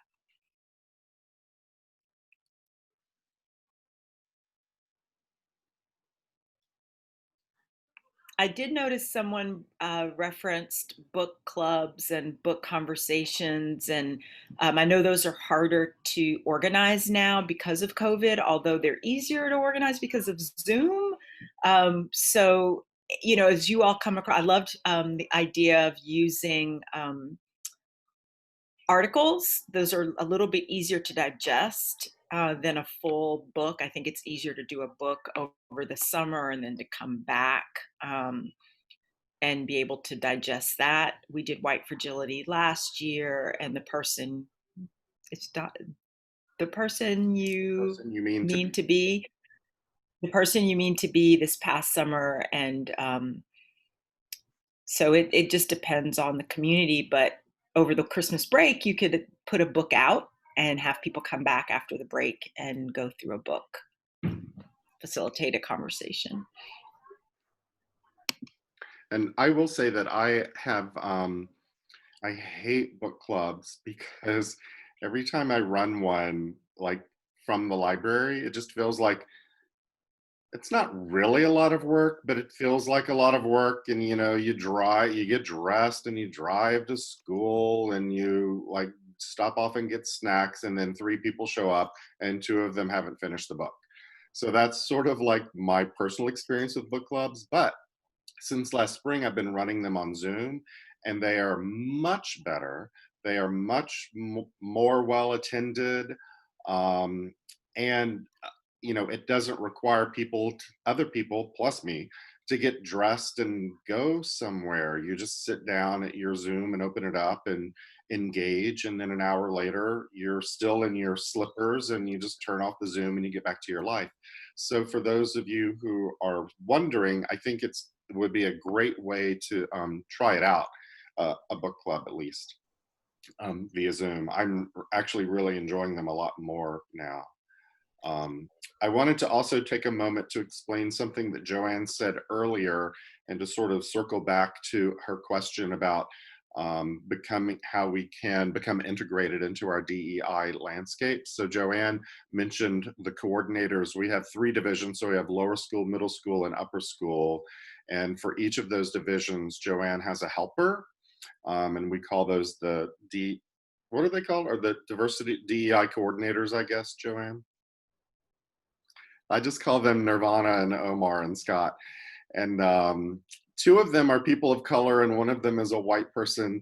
But if this is an opportunity perhaps that you have at your school, then that's a great way of getting involved in the DEI landscape. If you have a DEI person who is looking for help, then raise your hand and say, I'm happy to help. Even if I can't be a coordinator, like what else can I do around this effort? So look for those opportunities. Now I've hogged the floor. Other questions for Joanne? So are y'all putting questions in the chat that you want to ask?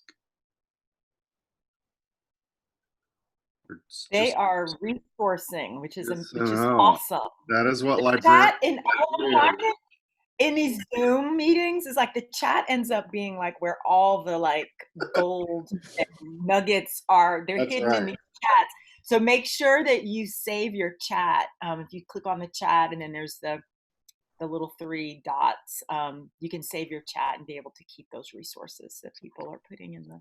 Matt, I see there's a question from Anna Watkins about your Zoom book club. Is it for adults or students?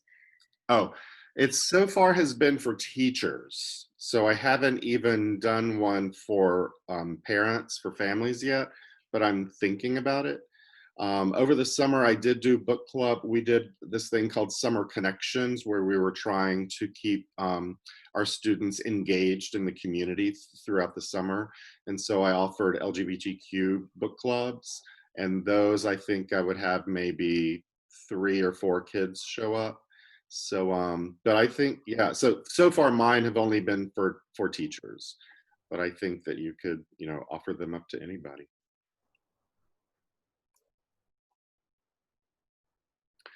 Well, Joanne, so we're going to keep talking, you guys, GISL people. Joanne, I can't thank you enough. This has been so great. And I'm sorry that I'm at home and you're at work. I mean, I'm not sorry that I'm at home, but I'm sorry that I'm not right there next to you. But thank you so much for being here and leading us through this really. And I'm here if you ever need just like a think tank. I know you're like, but Joanne, you've got so much going on already. Matt knows I'm always happy to help folks. So you can always reach out to Matt and we can brainstorm, and maybe there's an opportunity. I don't know how often you all have meetings, but maybe it is another Zoom meeting with Matt with a specific question that you all want to engage around together and practice having those conversations as a library group, real specific to DEI work. Would be great, and I'm happy to help you sort of think through that. So, that's a all great right, guys. Thanks, I'm gonna go finish my Pop-Tart now. See you. Bye, Joanne. So at this point, I think I just wanted to sort of open it up to general discussion. So for all of you who have been putting things in the chat, if there are just things that you want to say out loud and ask questions, now's a good chance to do that. I'm actually not really good at reading the chats. My eyes aren't great, so it's hard for me to read them. So maybe, Michael, if you can see them, if something jumps out at you that you think we should address, but otherwise just unmute yourselves and say whatever you want to say. I had a question for, oh, sorry. Go ahead. No, you go first. Stacy, can you give some examples of some of the ways you use Makerspace? Yeah, so it's funny. I noticed Melissa Mondello posted a couple of links to my Twitter feed in the chat. But so one thing, for example, we highlighted, African-American inventors and then done projects that are spinoffs of things. So we take time to dive into, who these heroes were and why they were important and how they contributed to society, and bring in, the cultural discussions. And then, so one, for example, we made a traffic light out of circuitry and focused on Garrett Augustus Morgan. He was kind of our centerpiece of that major project. We've spent time talking about Buddhism and what the foundations of Buddhism are, and which is kind of a big deal because we're a Jewish school. So, we feel like, it's an interesting role for us to play in doing this, but we do it and then might ask for forgiveness later, which so far we haven't had to do. But we created coding projects where we focused on sprites that served as Buddhas who shared some of the Buddhist philosophies based on what we learned about the religion.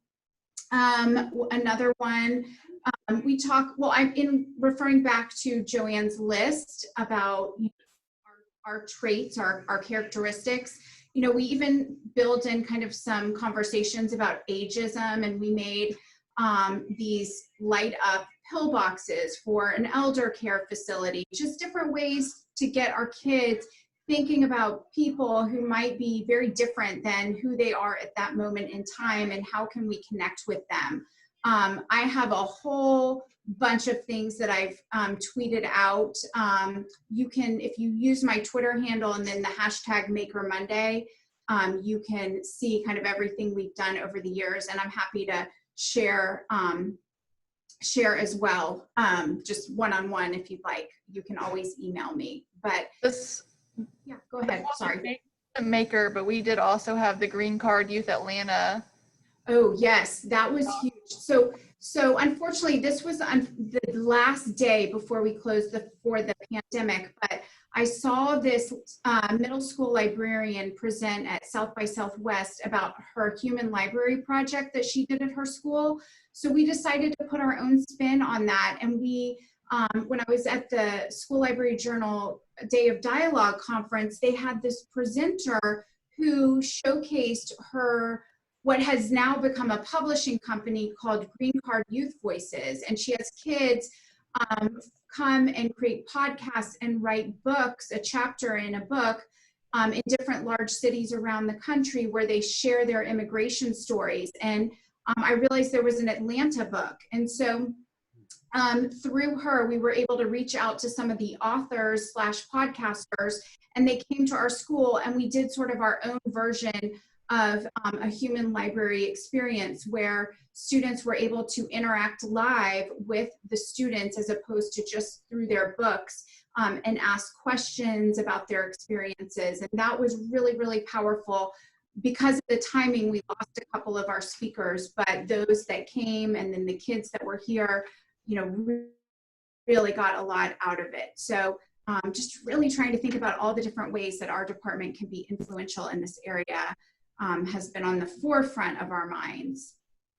Stacy, can you just explain briefly what the idea is behind the human library for those of us who might be new? So the way it was presented at the original school that first did it, she brought in people she brought in people who were transgender. She brought in people who were of different ethnicities. She brought in people who were of lesser known religions, and they basically were stationed around the library, and students could rotate in a tiny group and engage with those people who became kind of like a human library where they could ask questions and really learn about their identities and their experiences, and with the whole goal of becoming empathetic and understanding and being able to understand the ways in which we're actually we have much more in common than different from one another.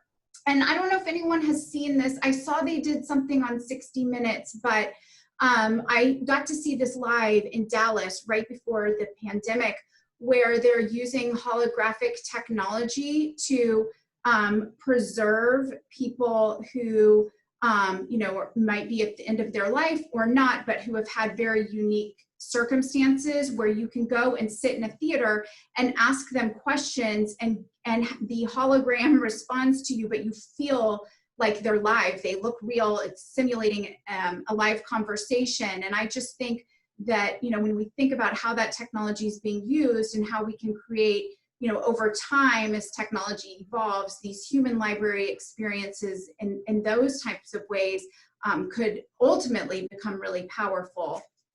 So yes, sorry, I went off on a tangent there, but it's just we think about. I think that's a really cool idea. And now even in COVID days where, you know, we are not inviting visitors to come to our campus at all, period. Like not even parents. Like people were saying, stay away unless you're a student or teacher or coach. But, you know, with Zoom, you could still do it. And you could just set up a bunch of Zoom stations around the library or something and go ahead and invite your human library people to be on Zoom, and then just folks sit down in front of the camera and start a conversation. I love that idea. Yeah, yeah. If you don't mind, could you plop your Twitter, link to your Twitter feed into the chat so it's easy for people to get to? Absolutely. Thank you. And then Anna, you had your hand raised and then you took it down again. Do you still have something? And now she's a teddy bear. I'm here. Yes, I'm still masked. Did you have a question? Yeah, it was not terribly relevant, but I wanted to just ask what titles you had in your LGBT summer book club. Oh, me? Yeah, I did some book clubs, but they were genre, not. Yeah.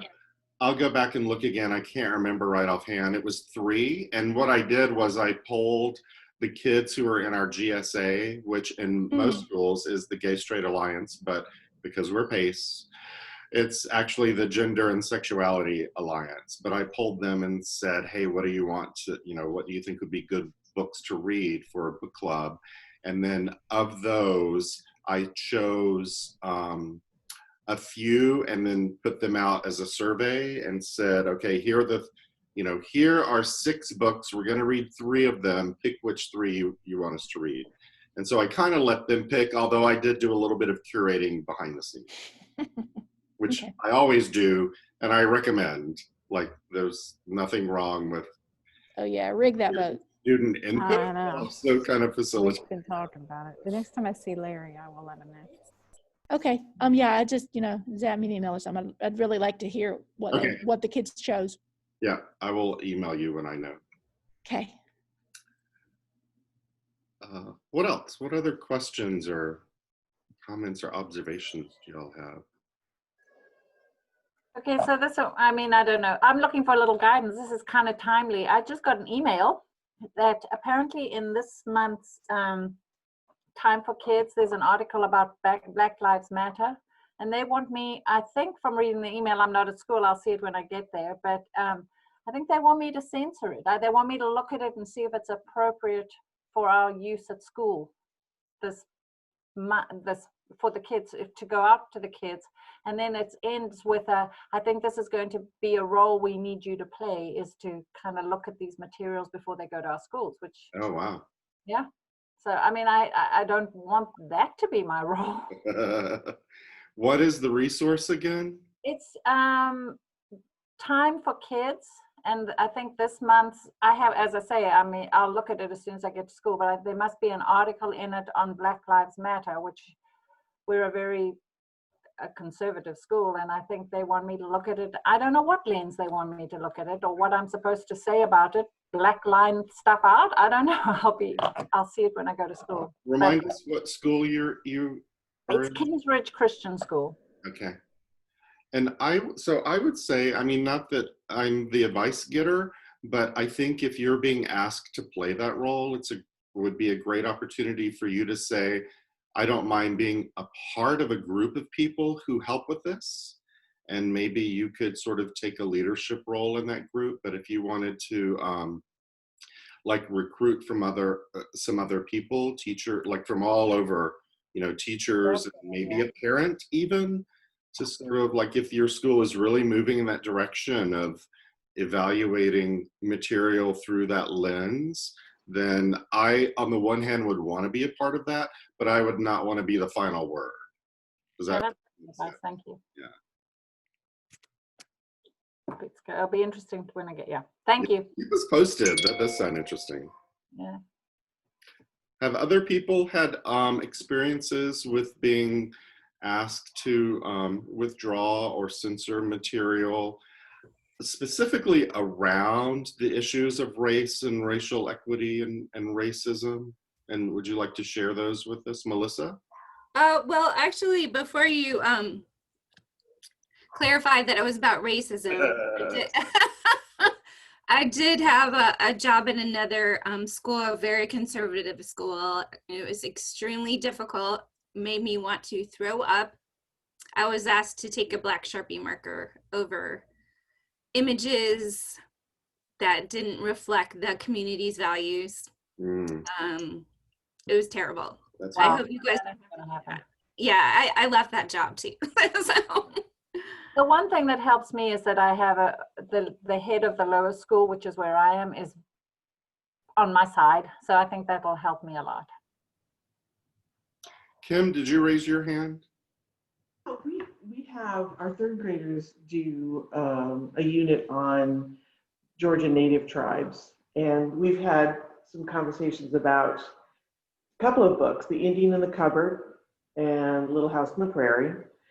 So it's, you know, we have teachers who love those books and don't want to let go, and then teachers who are concerns about the problematic ways in which people are represented.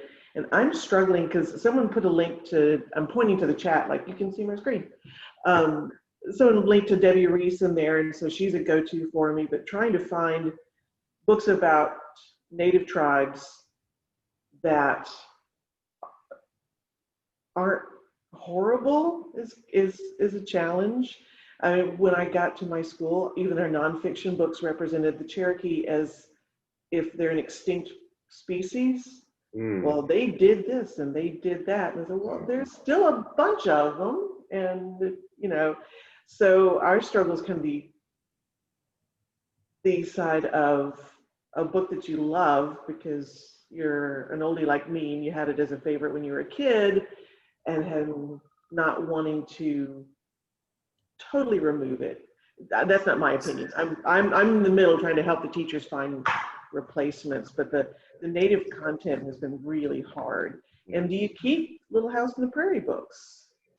Do you guys? So we've had those conversations with some of our middle school teachers over the summer regarding the novels that they teach. And just like you said, Kim, there are people that feel so, you know, attached to teaching certain novels. And so what we agreed to do was to integrate why these novels, the ways in which they are controversial and why that is, and all the different ways that we should be considering that book through a multitude of different lenses. So that's kind of where we agreed to keep the books as long as we were making our teachings of those books a little bit more complex and teaching all the different intricacies. That's a great idea, Stacy. Is that something that you do or could imagine doing proactively, like you yourself in your own library, sort of as you come across books that maybe now have problematic representations of people, you would create sort of a guide, like here's some new things to consider about this book, and then passing that out, like distributing that to your teachers? I know that you are very well thought of in your school and highly regarded, and so your teachers may be very receptive to that kind of assistance on your part. I don't know if other librarians feel the same way, but do you feel like you would be comfortable or even able to do that?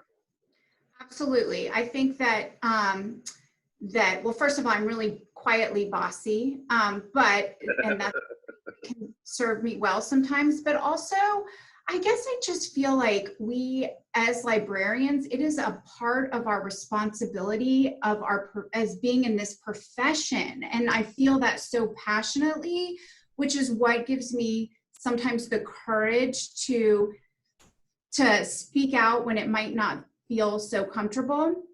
But I also think that having the support of, you know, a strong administration is key. Not that we always agree, but I mean, I continue to nag and put things in front of various people's faces, and I'm a nuisance. So that helps. But I think that one way that you can kind of go about that is, honestly, there's no harm in an email. So, sometimes I'll send an email even to our social studies teachers and say, thought you might find this of interest, and they'll click on it, and then they can decide to do with it what they want, but at least I'm putting it in front of them. And sometimes I've also found that the more personal the email, meaning the fewer people in the to box, the more they're inclined to pay attention to it because they see it was truly selected just for them or for a couple of people. So yeah, I think that we have a responsibility, as we are all connected educators and librarians, to put that kind of content in front of them and get them thinking and having those, that's how those conversations get started. That's a great idea.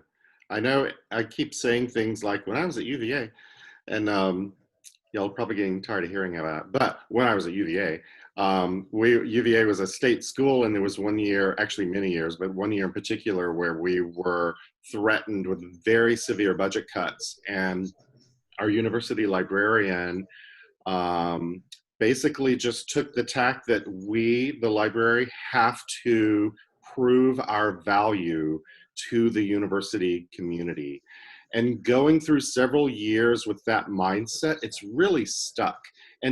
But I will say that at Pace, the library is already very valued. And we have a lot of support from administration and from teachers and parents, but I still have that mindset, like that has not gone away. So I'm always looking for ways to demonstrate the value of the library. And I think, Stacy, that was a great example of a way that you can just sort of step right up and, start providing valuable resources to teachers and other people without them having to ask. And I think the same thing is true when it comes to DEI efforts. I would just say all of us should not be afraid to just step right into that arena. And if there is an area that, even if you don't have a DEI coordinator, and that's a role that you feel comfortable taking on, not the coordinator, but definitely sort of pushing your school along those lines, and keep saying, here's another resource about racial equity, and here are more books about racial equity, and here's a display about racial equity, then I think that's certainly a role that we can all play, and maybe even should play. Mary. My son and his wife are moving to Charlottesville next week. Oh, okay. My daughter-in-law will be working in the medical school at UVA. Okay. I miss it there so much. It's so beautiful. Well, I'm happy for them, but sad for me. Absolutely. Hey, Matt, there was, you had asked if we had ever been asked to remove materials or censor materials or anything like that. And I think I told you about this. This was some time ago, but I had a challenge from a 12th grader at one time challenging. We had the comics history of Antifa. And I knew this student. He was a frequent visitor to the library, and I think he was the president of our Young Conservatives Club. And so he had a problem with this book, and we really just had a long conversation, several conversations about the book. And I asked him many times throughout these conversations, what is your remedy here? What are you seeking?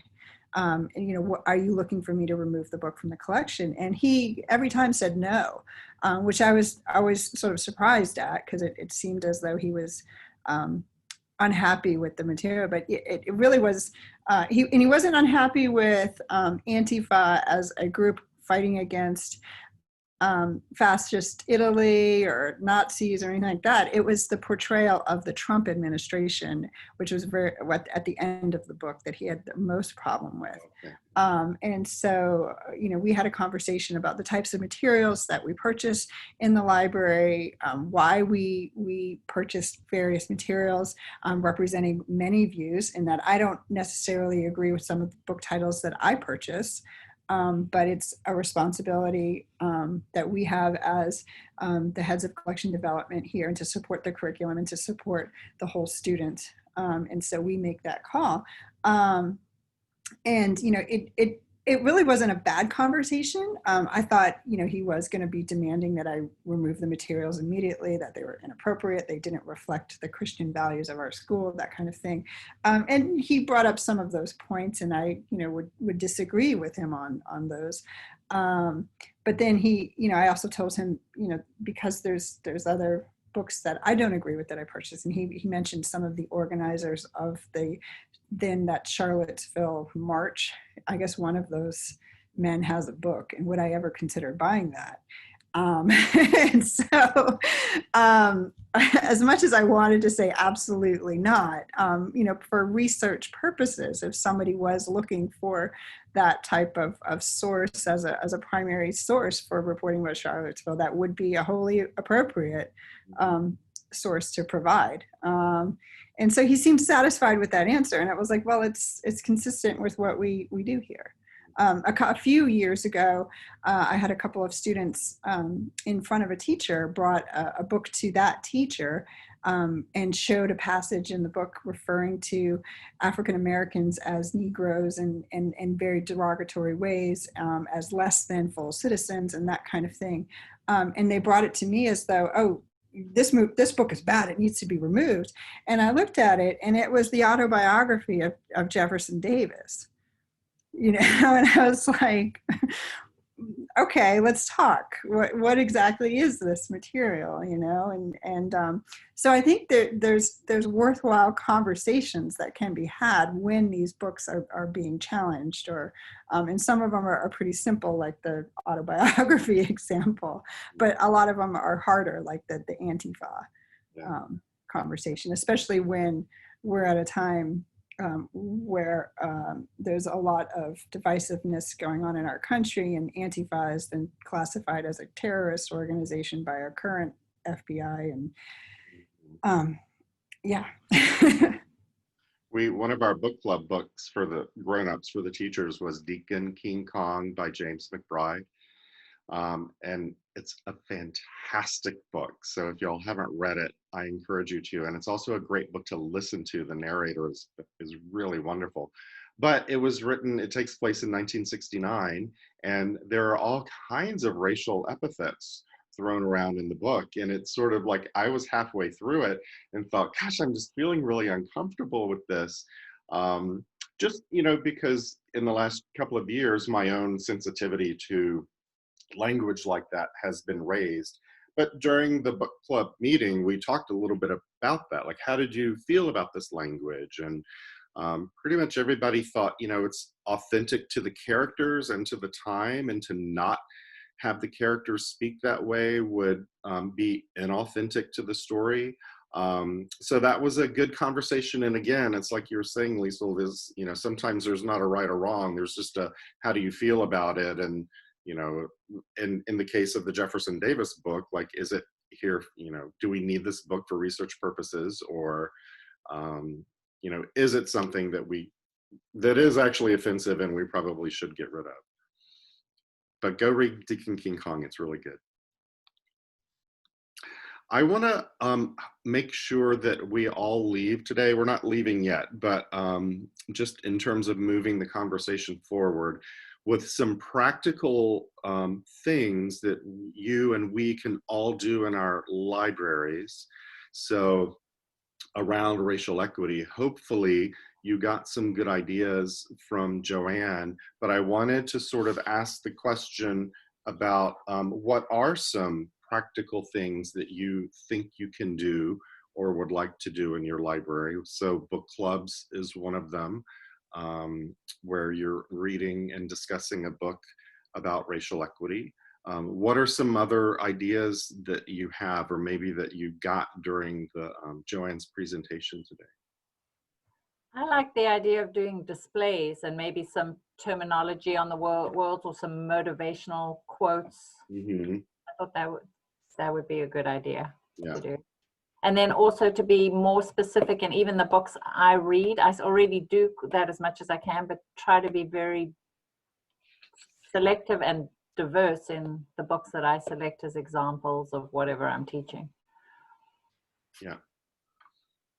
Good. Displays. What else? Still have kids who are virtual in a virtual cohort, and I've been doing since March like a curbside service. Mm-hmm. And sometimes they ask for specific titles, but mostly they're saying, you know, they want fantasy or whatever. And I'm just trying to make sure that what I stick in their bags has opportunities for diversity that the student themselves might not have been attracted to, Mm-hmm. but it's in the bag, may as well read it. And because I noticed that I was not naturally being purposeful toward that. And I had to shift gears and think, no, that should be more purposeful. And I've gotten some new fans of books that kids would not have read before. So Kim, these are books that you've selected for the students? Yeah, the parents fill out a little form, and then I'm like a secret shopper. Mm-hmm. And it is so fun. Yeah. You think about the kid and what they would like, and then they'll email, the parents are emailing you pictures of the kids reading the books, and some of them are building little dioramas. So these poor virtual kids, the virtual kids are so bored. But just any opportunity to put a bunch of books in front of the kids. Yeah. I was surprised at how much of an effort I had to make to think about diversity, but I'm making that effort. And once you start, it becomes a good habit, I think. And you will start to, you know, like the who is missing from this picture example from before, that just becomes second nature. When you're doing displays about anything, then you'll find, you know, you'll be automatically scanning your books saying, is everyone represented here? Are all of my authors white? Or, you know, where are my authors of color? And I think that's the sort of thing that just takes some practice. Stacy? One thing that Joanne mentioned that really resonated with me was putting a diversity statement specifically on your library website. Melissa Mondello has been spearheading a facelift for our website, because now more than ever, having a powerful user-friendly digital presence is critical.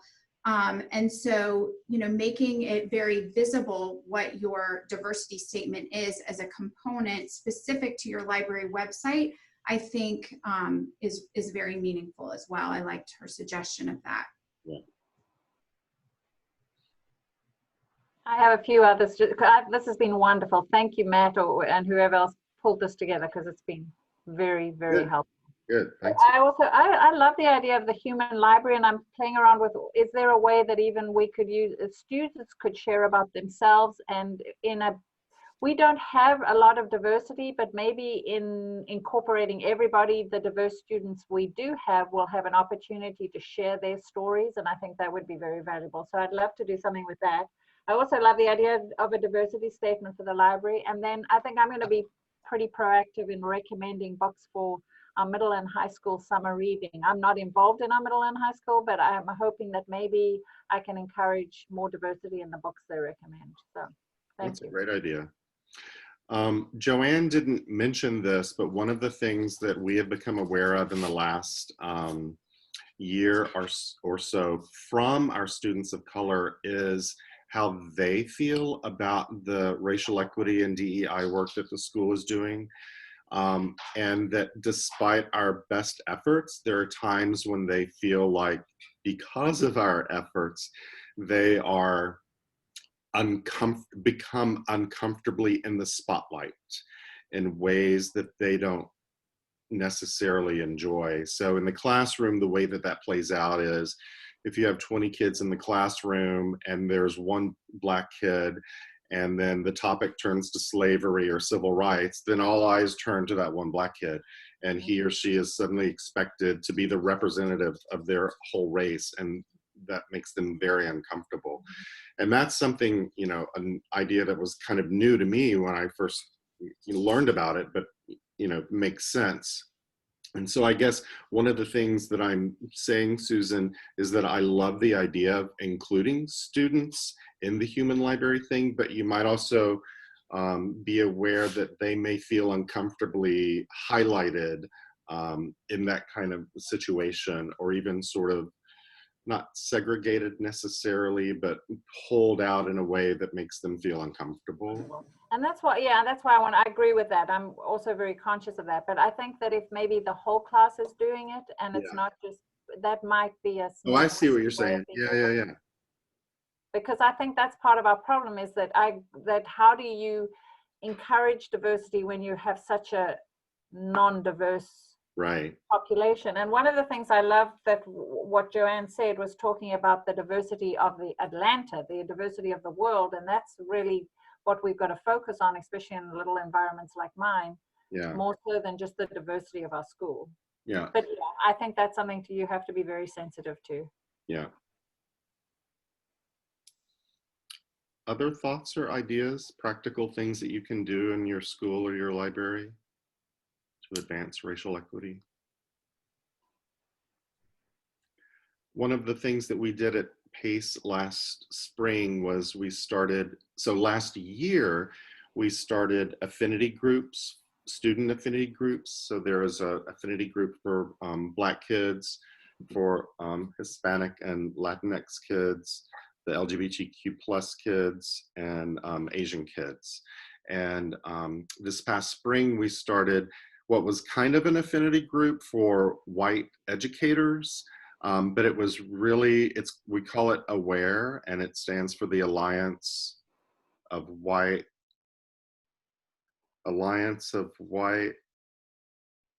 something. Now I can't remember. Anti-racist? Thank you. Alliance of White Anti-Racist Educators. And so the point of that group is, it's not just a bunch of white people getting together talking about how, what it's like to be white, but it's white people who are specifically aligned around becoming better anti-racist individuals and implementing anti-racist policies and initiatives at the school. So that might be something that you could think about doing as well if you wanted to maybe not lead that group, but propose it or run it out of the library or something like that. For any of you who have student affinity groups at your schools, they can be very controversial because as soon as you start saying this is a group that's just for Black kids, then all of the other, especially the white kids are like, well, why can't we be in it? And I can have, your DEI person can talk more about it, or I can ask Joanne to talk more about it or to have some language about it. But it really is about having a safe and a brave space for students who share a common identity to get together and share their experiences. And this is, Joanne quoted Beverly Tatum earlier, and of course y'all know she wrote the book, Why Are All the Black Kids Sitting Together in Cafeteria? And that's the reason, is because especially at schools like ours, if they are majority white, and the Black kids, again, referencing something that Joanne said, if Black kids are showing up to school feeling like they have to shed some piece of themselves so that they can just navigate the environment, then that gets exhausting after a while. And sometimes, maybe it's at lunch, is when they just want to get together and let their guard down and not feel like they have to shed the piece of themselves that is their race in order to sort of move through that environment. So that's kind of the idea behind affinity groups. But I think that, an adult affinity group for white people, white educators who are working on anti-racist initiatives would be a great idea. And we've gotten a lot of good buy-in at PACE. So I think that's going well for us. Other thoughts? I just wanted to comment. Yeah, I said I'm working on the Lunch and Learn with articles. One thing I am struggling with though is that most of the articles are how-tos, like lists of how to become anti-racist and stuff. And it's not the type of articles that I'm looking for to generate conversation and make people think. So if you have any, please share them with me. And I reached out to Joanne too and asked her. Oh, good. Okay. She'll probably ask me. It is a podcast, but like Stacy mentioned, Brene Brown is having people on her podcast talking about their experience and especially discussing books that they've written, like Austin Channing Brown. So that also might be an alternative instead of articles if you're having trouble. That's a great idea. And even like a podcast book club, except rather than books, you're, all sharing or talking about a recently listened to podcast or something. Hey, Melinda, have you looked through the LibGuides community? I have been. When I put that message out to the listserv, a bunch of people responded. So I've been looking through those too. Before we move away from this topic, I wanted just to mention a couple of other ideas that folks had messaged to me. One of them is, are there ways that our libraries can support Black-owned businesses? And I posted this question, I can't remember if it was to GISL or AISL, about we get most of our books from Ingram because they do all the processing for us, so they arrive shelf ready. But for special orders, so if I get requests from teachers or students, then I'll order those from Amazon because we have Prime and they can get them to us in 2 days, so I can make that turnaround a little bit quicker. But instead of Amazon, I started looking around to see, are there Black-owned bookstores, especially local ones, that the library could support? And I did find some. There are some national ones that, you can store a credit card with them and they can ship overnight or whatever. So it's a little bit like Amazon, but there are also some local ones, and I can share that with the group if you want. So that's one idea. If you're in a position to support, for your library to support a Black-owned business, that's one thing that you can do to help. I mentioned the diversity audit earlier that we would love, everyone to contribute to. Liesl and Robin and I are going to combine our shelf lists, and then we'll put the shelf list out there for crowdsourcing. And so you and other people, I think we're going to put it out to AISL as well, can help us code the list. And we can talk more about that and maybe in an email where I can show you the list later. But that's something you can do. And so the diversity audit, we talked about this last year, is just a way to make sure that, of your book collection, only 10% represents books that are by, for, and about people of color. So just sort of doing a really good comb through of your collection to see how diverse or not diverse it is. Stacy, did you want to say something? Yeah, I just thought of something as you were saying that. So, because we have some student leadership groups out of our library, one of which is the Library Ambassador program, which is on both of our campuses. And I was just thinking that having them engage in some form of a diversity audit might be very meaningful for the students to do it, as opposed to just that living with the library professionals. Yeah, that's a great idea. One of the difficulties that I discovered about doing the diversity audit, because I've been working on ours, is that I don't know all of the books.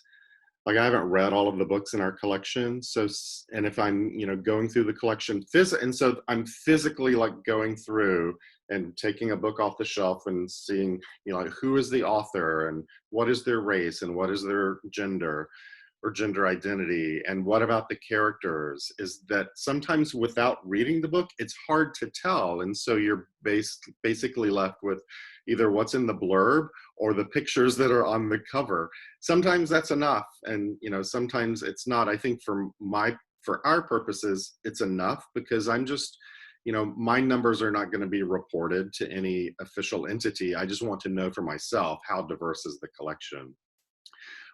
But it's really hard. So that's something that the students may have some difficulty with when, they pull a book off the shelf and they're like, I have no idea if any of these characters are people of color, because they're not identified as such, either in the blurb or on the cover. So one of the values, I think, of crowdsourcing across the country is getting people who have actually read the books to say, oh yeah, I know this book, and there are these people of color in it. But if you subscribe to Novelist, you can read all the reviews, and particularly in the last 5 years, a lot of the review magazines do a great job of identifying those issues in their review. That's true. Especially Kirkus Review does that. I didn't know that about Novelist though, Terry, so that's a good tip. I will have to look into that. And then the final thing to leave us with before we move on to the next topic, which is just open floor for announcements and report from the board. Yay, fun stuff, finally, is I did create a racial equity section in the library, and it's sort of like we genreified our middle school collection last year, so it's sort of like that. So it's books from our regular nonfiction section, but we've created a genre section for them, which is called racial equity. And so this is where I'm putting books like How to Be Anti-Racist, and So You Want to Talk About Race, and all of the books that are sort of the hot topic books that people are asking for now. Originally, I just had them all on a display because it was then easy for me to, you know, say if somebody came in and said, where's that Robin DiAngelo book? I could just say it's over there instead of saying, go to this call number section. But there wound up being so many books in it that I decided to create an actual section for them. So now the call number for all of those books includes racial equity, and then whatever its Dewey number is underneath that. So that's another thing that some of you may be able to do. And that's it. So before we move away from this topic, any other final thoughts? And I just want to point out that people, y'all are filling up the chat with such great comments and resources. So everybody please save that, and I'll save it too and send them out to the group when we're done. But we're going to shift gears now. So here's your last chance. I mean, not really last chance to talk about racial equity, but any final thoughts? All right, let's open up just floor discussion and announcements. And I'm going to go ahead and ask Stacy, you had a question about elections and polls in libraries. Yeah, I was just curious to hear what others are thinking about doing. In the past, we've set up voting booths to simulate the voting experience in our media center, which while our media center is open for logistical reasons, that won't really translate well this year. And, you know, so our plan is to work within our media time because we're on a fixed schedule, and create some type of lesson activity. I think Melissa's already in a really good place with that, but I'm also curious to hear what others are doing, and then also hear what role, if any, you are playing with your school throughout with regard to elections and you know, pushing that into curriculum. The only thing I'm doing is a display. I'm working with 2 history classes. And we're going to do a display in the library about the history of voting. And it looks like the kids who are working on it are doing a timeline. So it's like when, you know, how did voting start in just our country? So how did voting start in the country? And then when did other groups of people get the right to vote? Et cetera, et cetera. So that's what we're doing.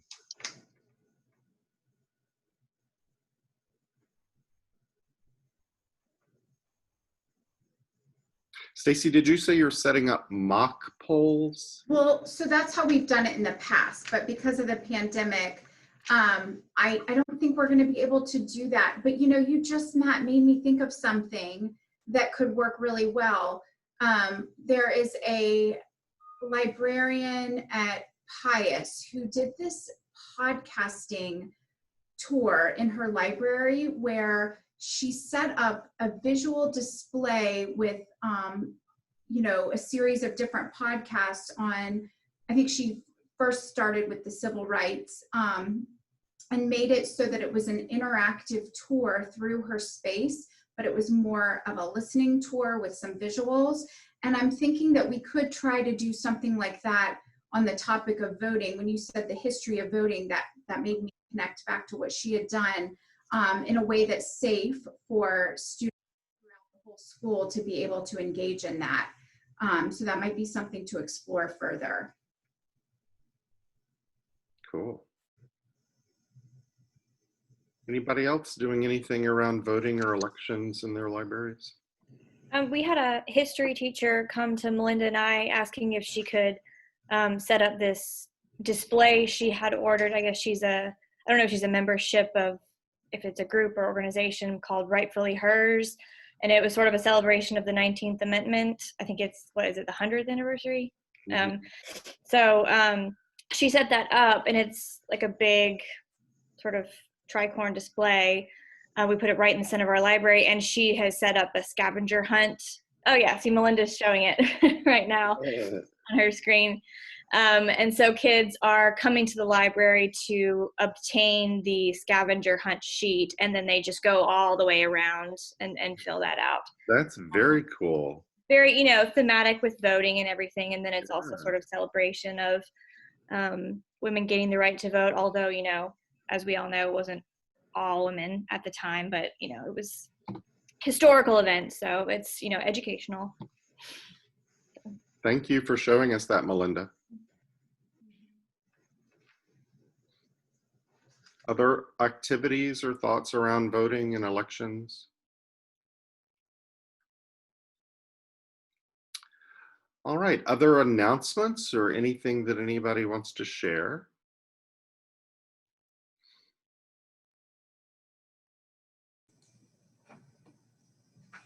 I had kind of I just wanted, oh, sorry. Somebody else was go talking. ahead, Nose. You can go ahead. No, I was just going to say thank you, Matt, for bringing Joanne on. She was awesome, and it was really great to hear from her. Good, thank you. Yeah, I'm so fortunate that I get to work with her every day. She's my work wife, and which I did not include in my formal introduction. She's also a beauty queen winner. Like, she has won the, what is it, the Mrs. USA contest, and she has several crowns and tiaras that she keeps in her office, and every now and then she'll just put one on for no reason. I was hoping she would wear one today, but I'm not surprised that she didn't, because she was trying to be professional.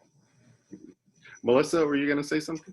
Yeah, it's kind of off topic, but I just wanted to highlight two really great things that even is important, the little things during our time right now. So two things that have been great with what's going on is by teaching our students, even our kindergarten or first graders, how to put books on hold on their iPads.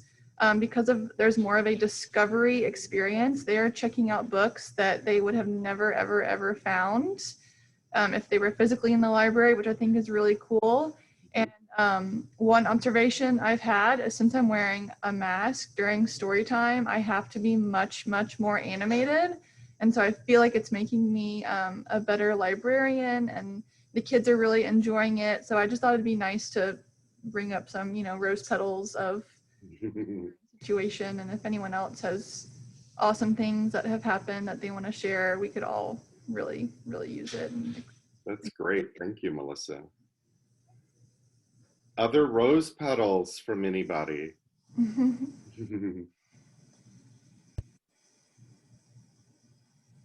Well, Michael, shall we have a raffle?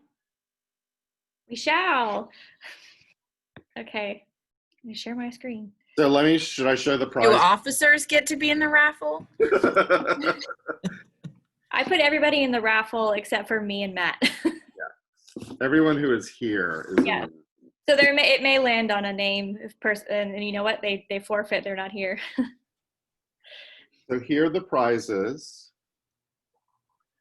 6 books, but we'll have 6 different prizes of books that are kind of hot topics in racial equity. I'm sure you're familiar with all of these. This one is a young adult book. And this one is a young adult book. And by the way, I'm sure y'all know about this book. The audiobook is awesome because Jason Reynolds reads it himself, and it is fantastic. And when I pitch this book to students and teachers, what I say, and it's true, is it's a brand new book. It's not just how to be or stamped from the beginning with a bunch of different language and paragraphs removed. They've actually, Dr. Kendi and Jason Reynolds actually wrote a whole new book, but around that theme. And then this one, and this one, and this one, and this one. All right. And Michael has a cool thing she's gonna do. Okay. I've never shared my screen before on Zoom, so I'm probably gonna do it wrong.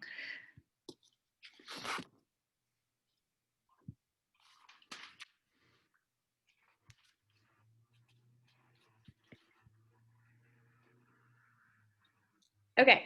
Oh boy. That is so cool. I feel like we should have like Melinda. Melinda. We need Wheel of Fortune music in here. I know we do. Melinda, which book would you like? Oh, did she go away? It's just probably on mute. All right, I'm gonna write down. Oh, I'm here. Okay. Can I have a white fragility? We don't have that in our library. Yeah. All right, next.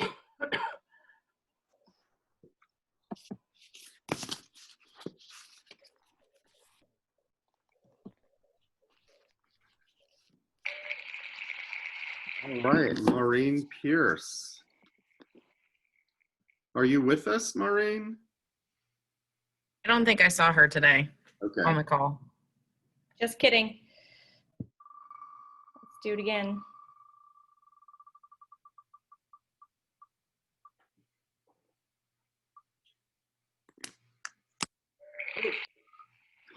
Melanie O'Kelly. Melanie, are you with us? I thought I saw her name. Maybe she had to leave early. All right, well, third time's a charm. I'm here. Oh, I have to go to class, so I'm listening in on Shonda's and going back and forth. Okay. Is this Melanie speaking? Yeah, it's Melanie. Okay. Which book would you like, Melanie? Did you see? I'm sorry, I didn't see the choices because I was out there. Okay. I think that we're, I'll just chat with you and the remaining winners about which book you want. Okay, cool. Okay.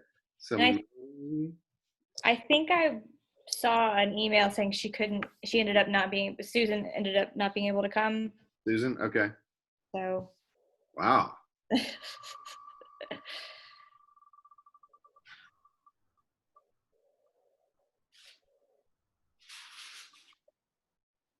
It's Liesel. Yay, Liesel. All right, how many do we have left now? Is it just 3 more? 3 more. Okay, 3 more. Hey, Nat. Yeah. I have all those books. Okay. Lisa Mondello. All right, what was the blue one? So you want to talk about race? Yes. Okay. Thank you. You're welcome.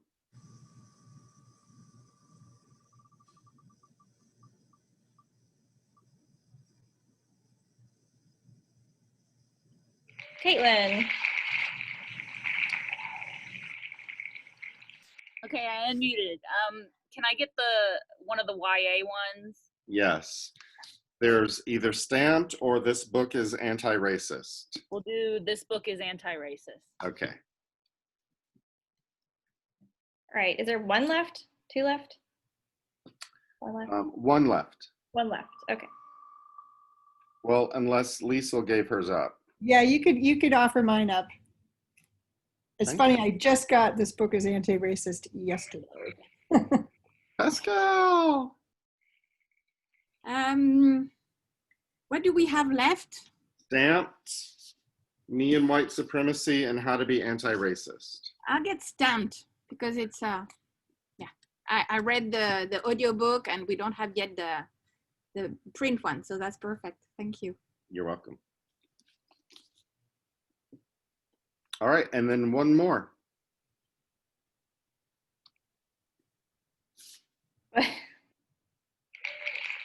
Did she leave? Oh, she doesn't get sure one. has She's all already of them, got them all. Yeah. Well, I put her on there because she RSVP'd. Gotcha. Okay. We'll know next time to. This is very exciting. Did y'all see who said in the chat that maybe it's the COVID talking, but this is really exciting? Susan. Susan. I'll take the one that's left. I was happy with any of them. Thank you. Well, it's between you and Melanie. The last two are How to Be Anti-Racist and Me and White Supremacy. How to be anti-racist.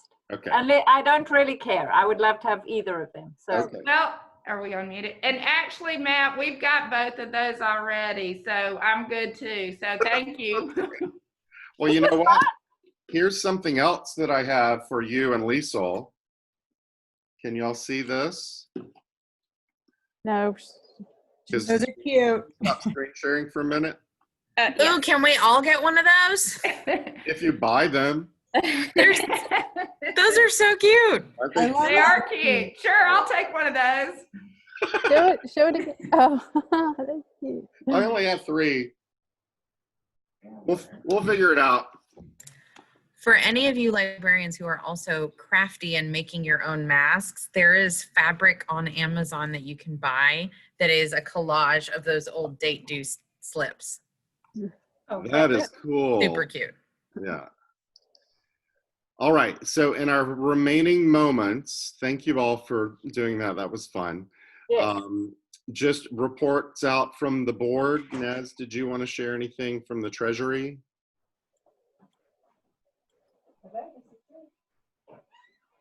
Nez, you're muted. I'm trying to be good and stay quiet. We currently have 25 members. More than that have submitted their Google forms, but I haven't gotten money for everybody. All right. So don't forget, if you do the Google form, send me your money. Okay. Thank you, And Nez. share. I know some people retired or some schools have new librarians. Like I think Anna's not listening, but there's somebody new in the Paideia Elementary School. So if you have new people that maybe aren't on the listserv, spread the word and share the love so that we get more people. Good. Thank you. Anybody else from the board want to report out? I just wanted to say, if there's anybody who's interested in hosting the winter meeting or co-hosting, or I mean, assuming your school doesn't want, you know, librarians converging upon their physical space, or just depending on what happens in January around that time, you know, to be determined. But if you're interested, please let me know. I'll be happy to discuss options. Great. Well, and with that, I think we're done. And look, we're 2 minutes ahead of schedule. Well, thank you all for coming. Michael, thank you for helping with this. I hope that it was valuable to you. I loved Joanne's idea of maybe having a few extra sessions where we can sort of dive deep into some of these other topics. So I'll chat with Michael about arranging those coming up in the next couple of months. And maybe we can talk not as long, but more specifically about specific topics or activities that we might want to do to further our anti-racist and racial equity goals. So with that, unless anybody has anything else they want to say, thank you all for coming and enjoy the rest of your days.